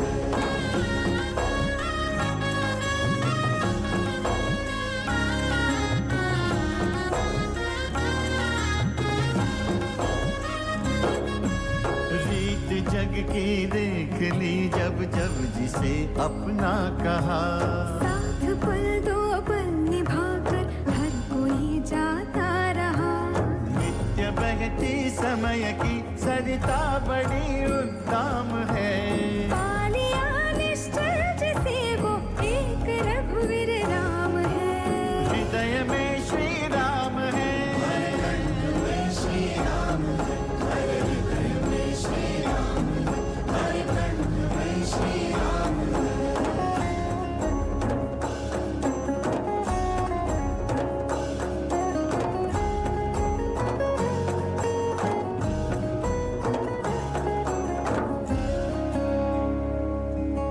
दिन दहाड़े आज भी सीता उठाई जा रही है। छद्म वेशों में निरंतर घूमते रावण कई है। दिन दहाड़े आज भी सीता उठाई जा रही है। छद्मवेशों में निरंतर घूमते रावण गई है। आज हमको चाहिए वो राम जो कोदंडधारी। धर्म रक्षक भूमि रक्षक सर्वकारी मुदमनकारी। रावणों के गाँव से फिर साथ जिसके राम है। हृदय में श्री राम है, बस वो राम है। हृदय में श्री राम है। श्री राम श्री राम राम है। श्री राम बस वो राम है। श्री राम आकाश है। श्री राम अवनी धाम है। श्री राम हर आयाम है। श्री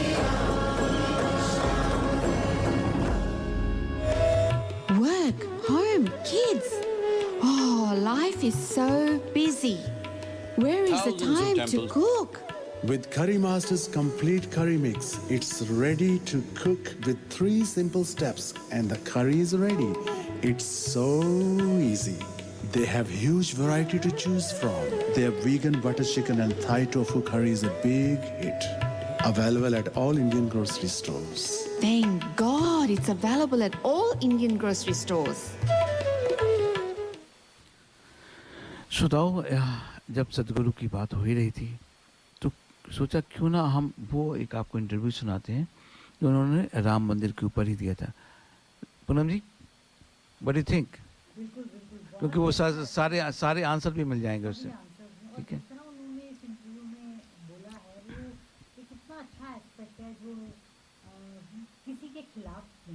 जी जी, तो श्रोताओ सुनते हैं।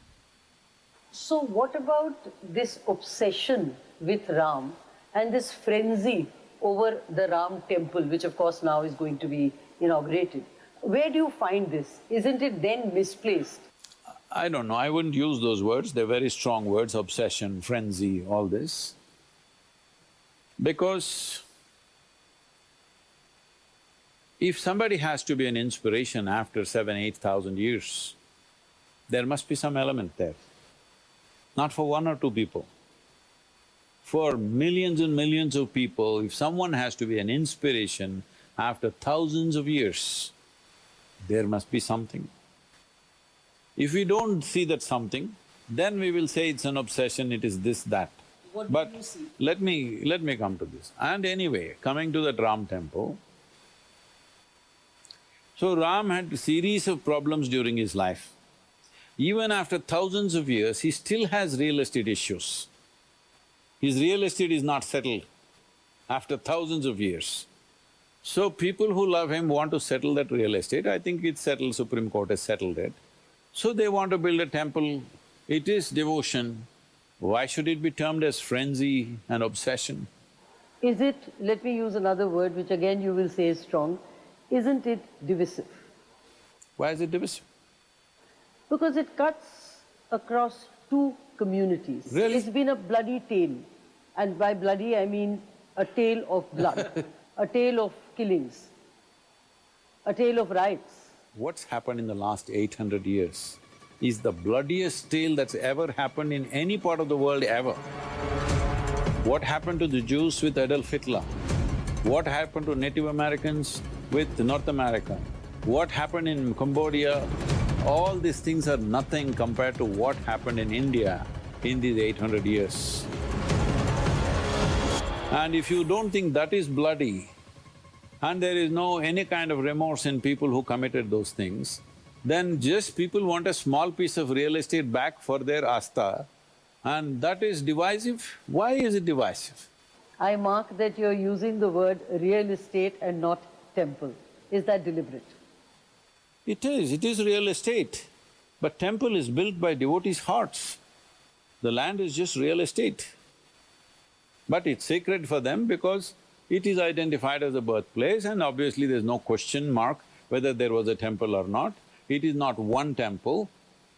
Thousands of temples were raised because that's the policy, that it must be raised and it will be raised in future also. If we don't protect it, it will be raised in future also. Even now in Pakistan, Bangladesh is happening. Why should it be divisive?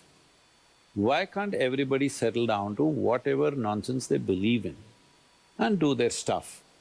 I can live without any belief system, but maybe people need some belief systems, so they have their beliefs. But how come I think my belief is right and yours is wrong and you must die just for believing whatever I don't believe? If you don't address that and you say all these words, it's just, what is this? Where does this come from? You spoke about the past, you spoke about past wars. Do 2 wrongs make a right? See, there are no 2 wrongs. It's just a request. These 3 icons, Shiva, Rama, Krishna, thousands have been… temples have been demolished. Nobody's asking because it's impossible to refix the history and nobody thinks it can be… we can refix the history, nor is anybody interested. These 3 icons, where their, their basic presence was, These three iconic places they're asking for. Why can't it be just offered without a fight? Where is a fight? And nobody is fighting, they're only going to the court. Court is not a fight, it's a legal process. Why are you calling legal process a fight? You have never prayed in your life or gone to a temple, or have you gone and when did you stop going? And have you read the scriptures? I've definitely not read the scriptures. I'm not a temple-going person, I've built temples, but I don't go there. If I go to a temple, if there is… See, our temples are not places of prayer. This is something that people have completely missed. Probably in the north, it's completely gone. In southern India, still the instructions are there. Here the instructions are, in Karnataka and Tamil Nadu, if you go to your temple, nobody told you you must pray, you must appeal to the god and this and that. If you go there, you must sit quietly in one place, because these are different types of energies. Consecrations are of different types. Each deity is consecrated in a certain way to open certain dimensions of your life. So you are supposed to sit there and imbibe that. Even in north, they only told you to have darshan, not have appeal, isn't it? Darshan means, because it's an energetic form, you take that impression into your mind and your heart. This will transform you. Because it's an energetic form, the physical form is just like a scaffolding. It is there, it is necessary for the visual apparatus, but it's the energetic form, you're supposed to imbibe it. Because in this civilization that you refer to as Hindu right now, which unfortunately has been so badly distorted, or let's say probably more appropriate word would be Sanatan, but that also has become a bad word today. Sanatan means eternal. So in this culture, nothing can be eternal unless it's all-inclusive. In this culture, there is no such thing as prayer. In this culture, there is darshan. In this culture, the aspiration is to not to go to heaven and sit with God. In this culture, the aspiration is to become divine. The aspiration is to become divine, because what we consider as divine is something that's risen above what we normally think is human action-reaction kind of life. See, for example, many people, even in newspapers it's being written, Tendulkar is cricketing God.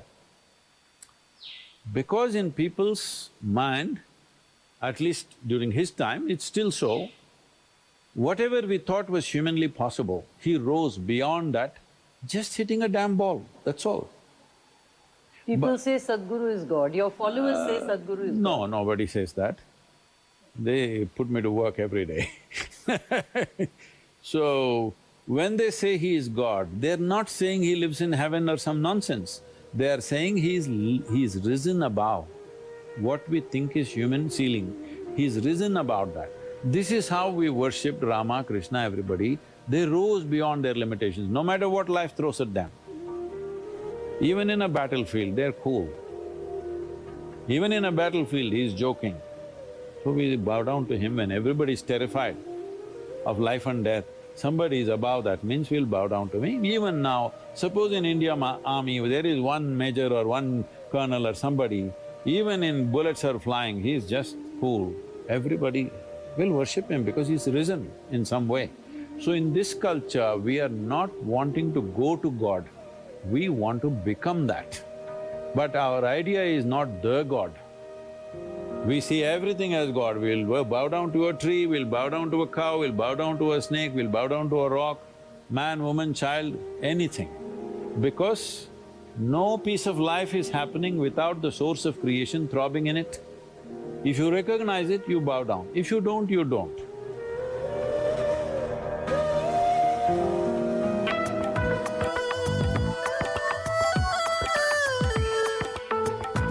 Contact The Hindi Show for sponsorship and phone 0413 385 976. दर्पण हिंदी कार्यक्रम में sponsorship के लिए संपर्क करें phone number 0413385976। श्रोताओं, विश्वास है कि आपको ये सदगुरु जी की वार्ता है पसंद आई होगी।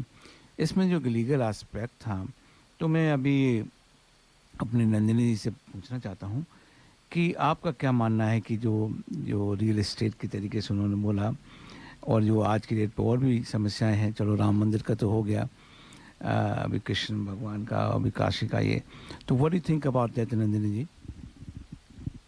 हाँ जी बिल्कुल, जैसे हमने अभी सुना जो सदगुरु जी थी उन्होंने बहुत जैसे ब्यूटीफुली एक्सप्लेन करा था कि जो हमारी ये पीस ऑफ लैंड है वो सिर्फ रियल एस्टेट है, मंदिर तो सिर्फ वो डिवोटीज़ के लव से बना था। तो वो मैं एक एक्सटेंट तक मानती हूँ, लेकिन उसके पीछे जो हिस्टोरिकल कल्चरल सिग्निफिकेंस है हम उसको भी नहीं भूल सकते। वो उसके जो पीछे वॉर वगैरह हुए हैं, उसकी जो ओरिजिन है वो बहुत ही ज़्यादा महत्वपूर्ण है। और अब हम देखते हैं जैसे कृष्णा टेम्पल और काशी विश्वनाथ टेम्पल, उनके भी बहुत सिमिलर से केसेस हैं। उन दोनों ऐसे मंदिर हैं कि वहाँ पर पहले मॉस्क थे, या फिर काशी विश्वनाथ के टेम्पल में तो बिल्कुल कोहिबिट था, बिल्कुल जैसे आसपास ही थे, बहुत पास में थे। तो उसको जैसे हमने राम मंदिर में देखा कि हाँ जी राम जी को हमने राम मंदिर बना दिया, लेकिन एक अयोध्या में ही हमने एक दूसरे पीस ऑफ लैंड को मॉस्क के लिए दे दिया। तो उसको अगर हम उसको यूज़ करें तो हम देख सकते हैं कि वो जो लीगल प्रिंसिपल्स, हमने लीगल रिकॉर्ड्स और जो हमारे जो आर्कियोलॉजिकल एविडेंस हैं उससे हमें जस्टिस प्राप्ति मिली कि हाँ ये मान सकते हैं कि ये सही है, जो भी डिसीजन गवर्नमेंट ने लिया है राम मंदिर बनाने के लिए वो बिल्कुल सही था।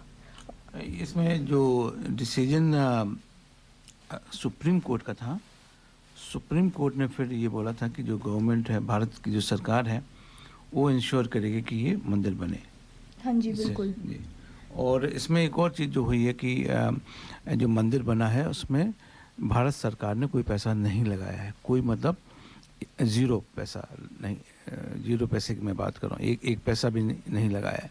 हाँ, जो एयरपोर्ट हैं, जो रेलवे स्टेशन है, जो बस स्टेशन है, रोड है, वो भारत सरकार ने लगाया है और वो कहीं पे भी बनाते हैं, इसका कोई उससे लेना देना नहीं है। लेकिन आज देखिए कितना वहाँ पे इनकम शुरू हो गई, रियल एस्टेट से जो स्टैम्प ड्यूटी ही आएगी वहाँ पे अयोध्या में, वो इनके सारे पैसे वापस करा देंगे। सारी अयोध्या का उत्थान हो गया है, एक नई सिटी बन के तैयार। जी, मैं तो जैसे कि मैंने पहले भी अपने बताया था कि नवंबर में मैं वहीं पे था। पूनम जी, 50 लाख का जैसे किसी घर था तो गवर्नमेंट ने उसको 1 करोड़ दिया, कोई डिस्प्यूट नहीं, वो तो 1 करोड़ का चेक लेके भाग गया। मतलब भागा, मतलब ऐसे भागा जैसे कोई लेने देना नहीं।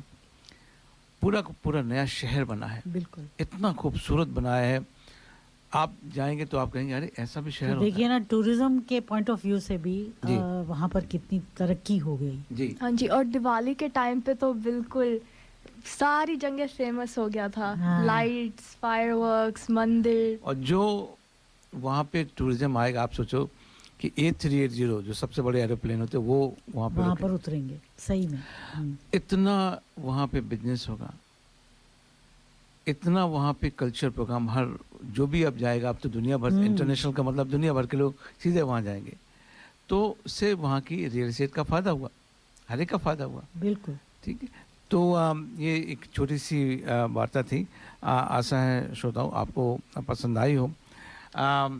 एक हाँ डॉक्टर साहब, आपने कुछ कविताएं या एक कविता चूज करी? हम समय समय पर चाहते हैं कि अपने श्रोताओं को कविताएं सुनाएं। कविता जरूर सुनाएं, बिल्कुल तो सही बात। कविता जो है हम हर विषय पे सुनाना चाहते हैं, तो राम जी के ऊपर कुछ कविताएं हैं। राम भक्त की बहती धार है, राम नाम मोक्ष का द्वार। राम भक्ति की बहती धार है, राम नाम मोक्ष का द्वार। सो जपते जाओ जपते जाना, तेरे जीवन का होगा उद्धार। क्या होती मर्यादा जान ले, अपना अस्तित्व पहचान ले। तुझ में पाएगा राम को, बस राम का ही ध्यान ले। कौन कहता है राम भगवान, राम तो है तेरी पहचान। राम है ही तेरा अभिमान, अतः करो राम का गुणगान। क्या बात। अच्छा, एक और है कविता। जी। राम दवा है, रोग नहीं, सुन लेना। राम त्याग है, भोग नहीं, सुन लेना। राम दवा है रोग नहीं सुन लेना, राम त्याग है भोग नहीं सुन लेना, राम दया है क्रोध नहीं जगवालों, राम सत्य है शोध नहीं जगवालों, राम हुआ है नाम लोक हितकारी का, रावण से लड़ने वाली खुददारी का। राम हुआ है नाम लोक हितकारी का, रावण से लड़ने वाली खुददारी का। क्या बात। एक छोटी सी और है। माना मैं सीता नहीं, पर क्या तुझ में रावण नहीं। माना मैं सीता नहीं, पर क्या तुझ में रावण नहीं। आज खुद को राम समझने वाले, क्या तेरे अंदर शैतान का रावण नहीं। गुणों में खोट निकालने वाले, क्या तेरे दिल में चोर नहीं। गुणों में खोट निकालने वाले, क्या तेरे दिल में चोर नहीं।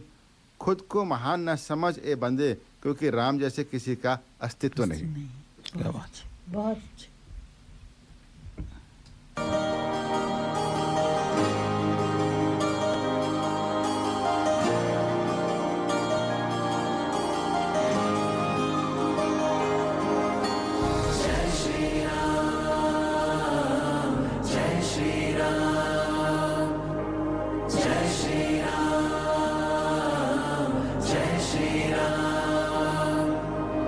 हम सब हैं श्री राम प्रभु के। जय श्री राम, जय श्री राम। हम सब हैं श्री राम प्रभु के, हम सब के हैं राम। हम सब हैं श्री राम प्रभु के, हम सब के हैं राम। अवध बिहारी रघुनंदन को, अवध बिहारी रघुनंदन को बारंबार प्रणाम। जय श्री राम, जय श्री राम, जय श्री राम, जय श्री राम, जय श्री राम, जय श्री राम।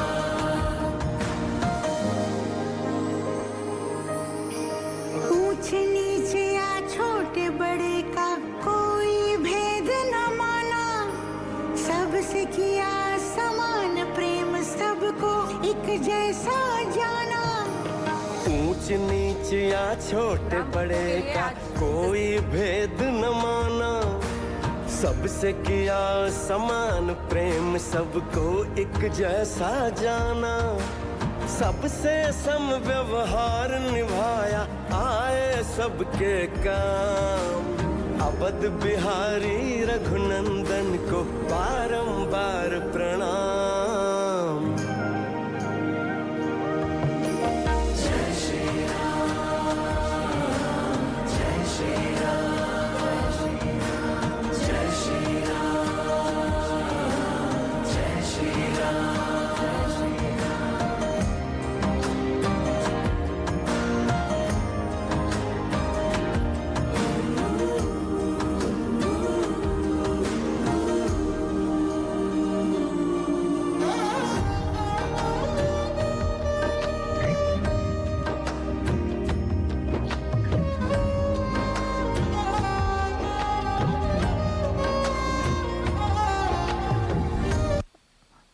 श्रोताओं, आपको ये सारे भजन अच्छे लग रहे होंगे। पूनम जी, एक मैं बात कहना चाह रहा था डॉक्टर साहब कि जो एक आ रहा है ये हमारे जो शंकराचार्य हैं, उनके बारे में ना हाँ क्या बोले, ऐसी दुविधा की बात है। लेकिन अब ये साबित हो गया है कि कांग्रेस कहाँ तक घुस गई है, उन्होंने हमारे इस रिलीजन को भी। लेकिन मोदी जी जो कर रहे हैं 11 दिन से, उसके ऊपर एक छोटी सी वार्ता है श्रोताओं, हम चाहते हैं आप वो सुनिए कि कितनी वो अगर कहो तपस्या कर रहे हैं, जबकि वो जीवन इस तरीके से पूरा जी रहे हैं कि अपने प्रधानमंत्री का दायित्व भी निभा रहे हैं। तो सुनिए श्रोताओ, ये इंतजार की घड़ी खत्म होने का दिन है। आज उनके रामलला पहुंच गए हैं गर्भगृह में। अब आइए आपको दिखाते हैं, प्रधानमंत्री यम नियमों से पूरी तपस्या के साथ प्राण प्रतिष्ठा की तैयारी कर रहे हैं स्वयं। देखिए ये रिपोर्ट। जमीन पर सोना और सिर्फ नारियल पानी पीना, इन दिनों यही है पीएम मोदी की डेली की डाइट। क्योंकि प्रधानमंत्री मोदी का उपवास चल रहा है, मतलब प्राण प्रतिष्ठा के लिए प्रधानमंत्री एक कठिन तपस्या कर रहे हैं। राम भक्त नरेंद्र मोदी की दिनचर्या बड़ी सख्त है। दरअसल अनुष्ठान के लिए 11 दिनों के उपवास पर हैं नरेंद्र मोदी। पिछले 161 घंटे में क्या क्या हुआ, उसकी कुछ एक्सक्लूसिव डिटेल हमें मिली है और जो पता चला है वो बेहद हैरान करने वाला है। हम प्रधानमंत्री के कठोर व्रत से जुड़े जानकारी आपको बताएं, उससे पहले मोदी का संकल्प सुनिए। 22 जनवरी को अयोध्या में भव्य राम मंदिर में प्राण प्रतिष्ठा का आयोजन है। मैं भी प्राण प्रतिष्ठा से पहले जो अनुष्ठान होते हैं उनके यम नियमों का पालन कर रहा हूं।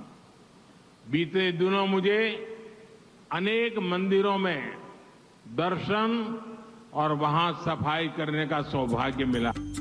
सूत्रों के मुताबिक प्राण प्रतिष्ठा के लिए नरेंद्र मोदी 11 दिनों की तपस्या पर हैं। कठोर व्रत कर रहे हैं, अनुष्ठान के सभी नियमों का कड़ाई से पालन कर रहे हैं। 12 जनवरी से मोदी उपवास पर हैं। इस दौरान प्रधानमंत्री गद्दे पर नहीं बल्कि जमीन पर कंबल बिछाकर सो रहे हैं। बड़ी बात यह है कि पीएम मोदी सिर्फ नारियल पानी पी रहे हैं, न कोई फल खा रहे हैं और न ही कोई अन्न ग्रहण कर रहे हैं। सरल शब्दों में समझें तो प्राण प्रतिष्ठा के लिए मोदी कठोर तपस्या कर रहे हैं। हमें ईश्वर के यज्ञ के लिए, आराधना के लिए स्वयं में भी दैवीय चेतना जागृत करनी होती है। इसके लिए शास्त्रों में व्रत और कठोर नियम बताए गए हैं, जिन्हें प्राण प्रतिष्ठा से पहले पालन करना होता है। इसलिए आध्यात्मिक यात्रा की कुछ तपस्वी आत्माओं और महापुरुषों से मुझे जो मार्गदर्शन मिला, उन्होंने जो यम नियम सुझाए हैं, उसके अनुसार मैं आज से 11 दिन का विशेष अनुष्ठान आरंभ कर रहा हूं। बीते 6 दिनों से मोदी सिर्फ नारियल पानी पर हैं। पेट खाली है, लेकिन प्रधानमंत्री का काम रुका नहीं। जोश में कोई कमी नहीं दिखी, कोई सरकारी कार्यक्रम रद्द नहीं किया और कठोर व्रत भी जारी है। प्रधानमंत्री जी, जो भी उनसे अपेक्षा की जाएगी, क्योंकि उनको यह स्थान मिल रहा है कि वह गर्भगृह में आए और वह प्राण प्रतिष्ठा के भागीदार बने, साक्षी बने। इसलिए यह यदि उनसे अपेक्षा की जाती है कि किस अनुशासन में रहेंगे, किस तारीख से रहेंगे, तो उन्होंने यह स्पष्ट किया है कि यदि कोई अनुशासन उन्हें बताया जाता है जिससे कि वो इसके योग्य बन सकें, तो वो अवश्य उसकी पूर्ति करेंगे। अच्छा, ये आपने बहुत बड़ी बात बताई। आप कह रहे हैं कि पीएम ने कहा है कि जो भी अनुशासन जैसे अन्य धर्म के लोग मानते हैं, अगर उनसे कहा जाएगा कि यहाँ के पहले करना है, जिसमें व्रत से लेकर पूजा या कोई भी विधि जो भी होगा, उसके लिए उन्होंने रजामंदी, उन्होंने जानकारी चाहिए जी कि आप कृपा करके मुझे अनुशासन व्यवस्था बता दें, हम उसका पालन करते हुए ही यहाँ आएंगे। पूरे 11 दिनों तक मोदी अन्न का एक दाना भी नहीं चखेंगे, लेकिन उनका एनर्जी लेवल हाई है। इस दौरान वो एक के बाद एक राज्यों का दौरा कर रहे हैं, यानी उपवास में ही कई राज्यों को पार किया। हजारों किलोमीटर का फासला तय किया, लेकिन नरेंद्र मोदी का कठिन उपवास जारी रहा। मोदी के स्टैंडर्ड से भी देखें तो 11 दिन बेहद थकाने वाले हैं, लेकिन मोदी की एनर्जी का राज क्या है, सुनिए। भैया मैं दिन में सोता नहीं हूँ तो लेकिन मैं जानता हूं कि आपका सवाल है 24 घंटे के हिसाब से, तो मैंने मजाक में कह दिया वो ठीक है, लेकिन मेरी नींद बहुत कम है। मेरे डॉक्टर मित्र जितने हैं वो इस बात को लेकर के मुझे लगातार सलाह देते रहते हैं कि मुझे अपनी नींद बढ़ानी चाहिए, मुझे मिनिमम 5 घंटे 6 घंटे सोना चाहिए। मेरे हेल्थ के लिए भी मुझे बताया जा रहा है लेकिन मैं ऐसा वर्कोहॉलिक बन गया हूँ और कई सालों से मेरी आदत हो गई है। मैं मुश्किल से 3.5-4 घंटे सोता हूँ, लेकिन वो मेरी बहुत साउंड स्लीप होती है। मैं बिस्तर पे जाता हूँ, 30 सेकंड में मुझे नींद आ जाती है, 30 सेकंड में। और सुबह जब मेरा उठने का समय होता है, ठीक उसी समय उठता हूँ। तो एक प्रकार से साउंड स्लीप है, लेकिन मेरी बहुत कम स्लीप है। मुझे दिन भर कभी सोना नहीं पड़ता है, मैं दिन भर काम करता रहता हूँ। और उसका एक कारण है, मैं योग और प्राणायाम इससे जुड़ा हुआ हूँ। वैसे नरेंद्र मोदी नवरात्रि का उपवास भी रखते हैं। चैत्र नवरात्रि के व्रत में नींबू पानी के साथ हर दिन सिर्फ एक फल खाते हैं, जबकि शारदीय नवरात्रि में 9 दिनों तक कुछ नहीं खाते, सिर्फ पानी पीते हैं। Are you looking for personal or business tax or self-managed super fund account and audit, formation of association, company or trust, cloud accounting with payroll solution with fixed prices? Mention Darpan Radio and get your first visit without any charge. Please contact Forbes Accounting on 8095-9405, that's 8095-9405, or visit our website www.fabc.com.au. Our address is Suite 1, 168 Burwood Road, Burwood. Forbes Accounting and Business Consultants are proud sponsors of Darpan Radio. Work, home, kids. Oh, life is so busy. Where is the time to cook? With Curry Master's complete curry mix, it's ready to cook with 3 simple steps and the curry is ready. It's so easy.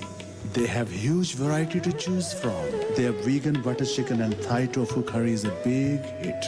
Available at all Indian grocery stores. Thank God it's available at all Indian grocery stores.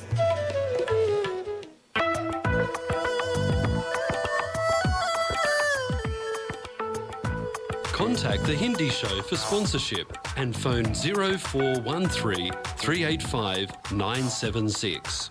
दर्पण हिंदी कार्यक्रम में sponsorship के लिए संपर्क करें। Phone number 0413385976। श्रोताओं, हमारा programme का अंत आने वाला है, तो उससे पहले मैं अपने सारे श्रोताओं के विचार जो उन्होंने हमें भेजे हैं, इसके लिए बहुत बहुत धन्यवाद। रिजा जी लिखती हैं, विस्तृत समाचार के लिए धन्यवाद। कार्यक्रम प्रदीप जी लिखते हैं, कार्यक्रम का शुभ आरंभ, विस्तृत समाचार, मधुर भजन, जय श्री राम। रिचा जी फिर लिखती हैं, सुंदर भजन और विचार। प्रदीप जी लिखते हैं, बहुत अच्छी जानकारी अजय जी। अजय जी ने श्रोताओं के लिए रामलला मूर्ति स्थापन के बारे में अत्यंत रोचक जानकारी उपलब्ध कराई है। आपके सार्थक शोध को कोटि कोटि नमन। फिर हमारी शैलजा जी लिखती हैं, इस अद्भुत महाउत्सव के प्रति शंकराचार्य महोदयों की विमुखता पर बहुत ही उपयुक्त प्रश्न किए गए हैं। विजय अरोड़ा जी ने एक विचारणीय विषय है। रिचा जी फिर लिखती हैं, आई अग्री, बहुत ही अद्भुत जानकारी दी मूर्ति के बारे में। शैला जी लिखती हैं, अरुण योगीराज की शिल्पकारी को नमन, प्राण प्रतिष्ठा का अद्भुत दर्शन। रिजा जी फिर लिखती हैं, बहुत सुंदर और भावपूर्ण भजन बाय रघुवंशी जी, मेड हर इमोशनल। हेमलता जी लिखती हैं, नमस्ते टू दर्पण radio team, very enjoyable program. Our Ram is coming, so I am on the moon.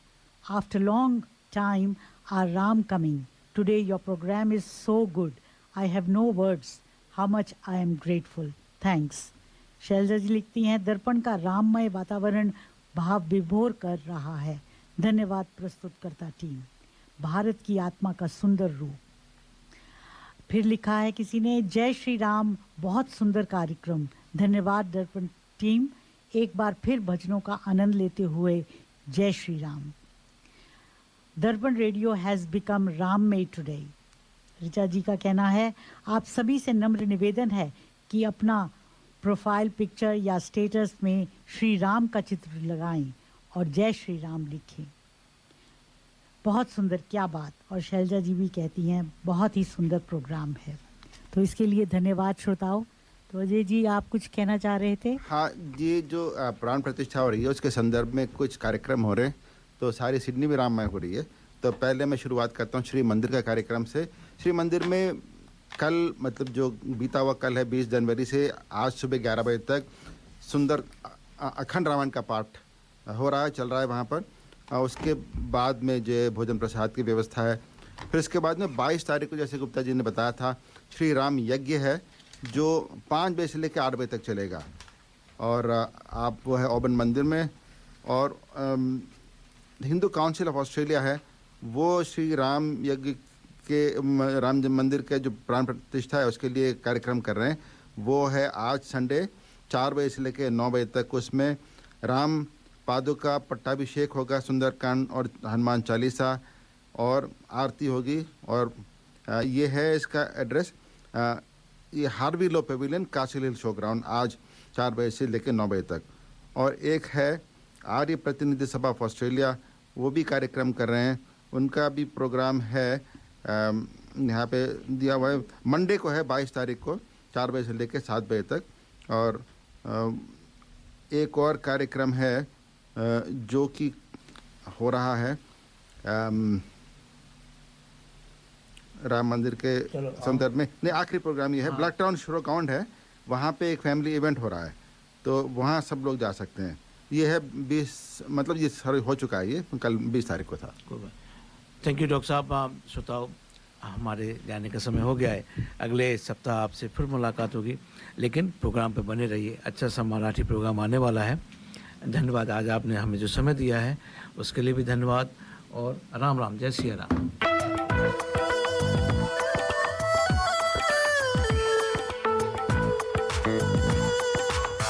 You have been listening to The Hindi Show. Join us next Sunday to contribute and provide feedback on anything you heard today. Contact us on feedback@dapanradio.org.au. आप सुन रहे थे हिंदी कार्यक्रम। हमें हर रविवार सुनिए सुबह 9 बजे से। अपने विचार भेजिए आज के कार्यक्रम के बारे में। ईमेल कीजिए feedback@dapanradio.org.au।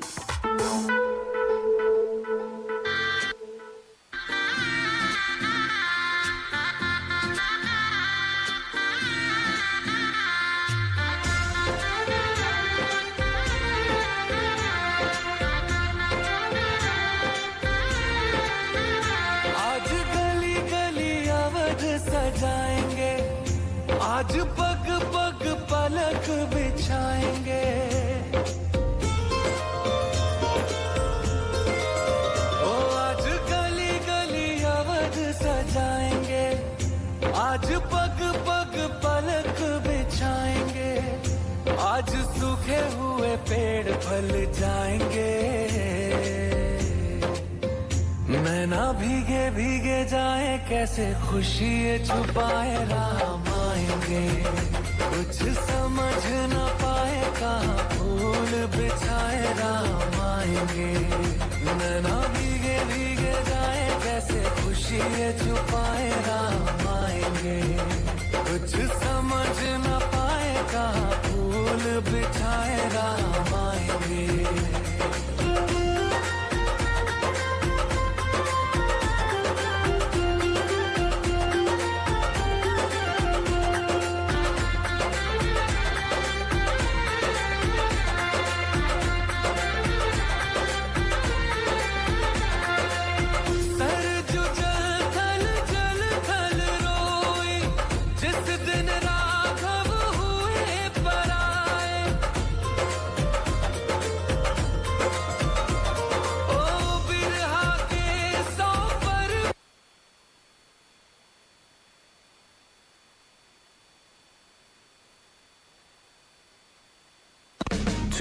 FM, the many voices of multicultural Australia. Stand by for the next program. Broadcasting in Marathi.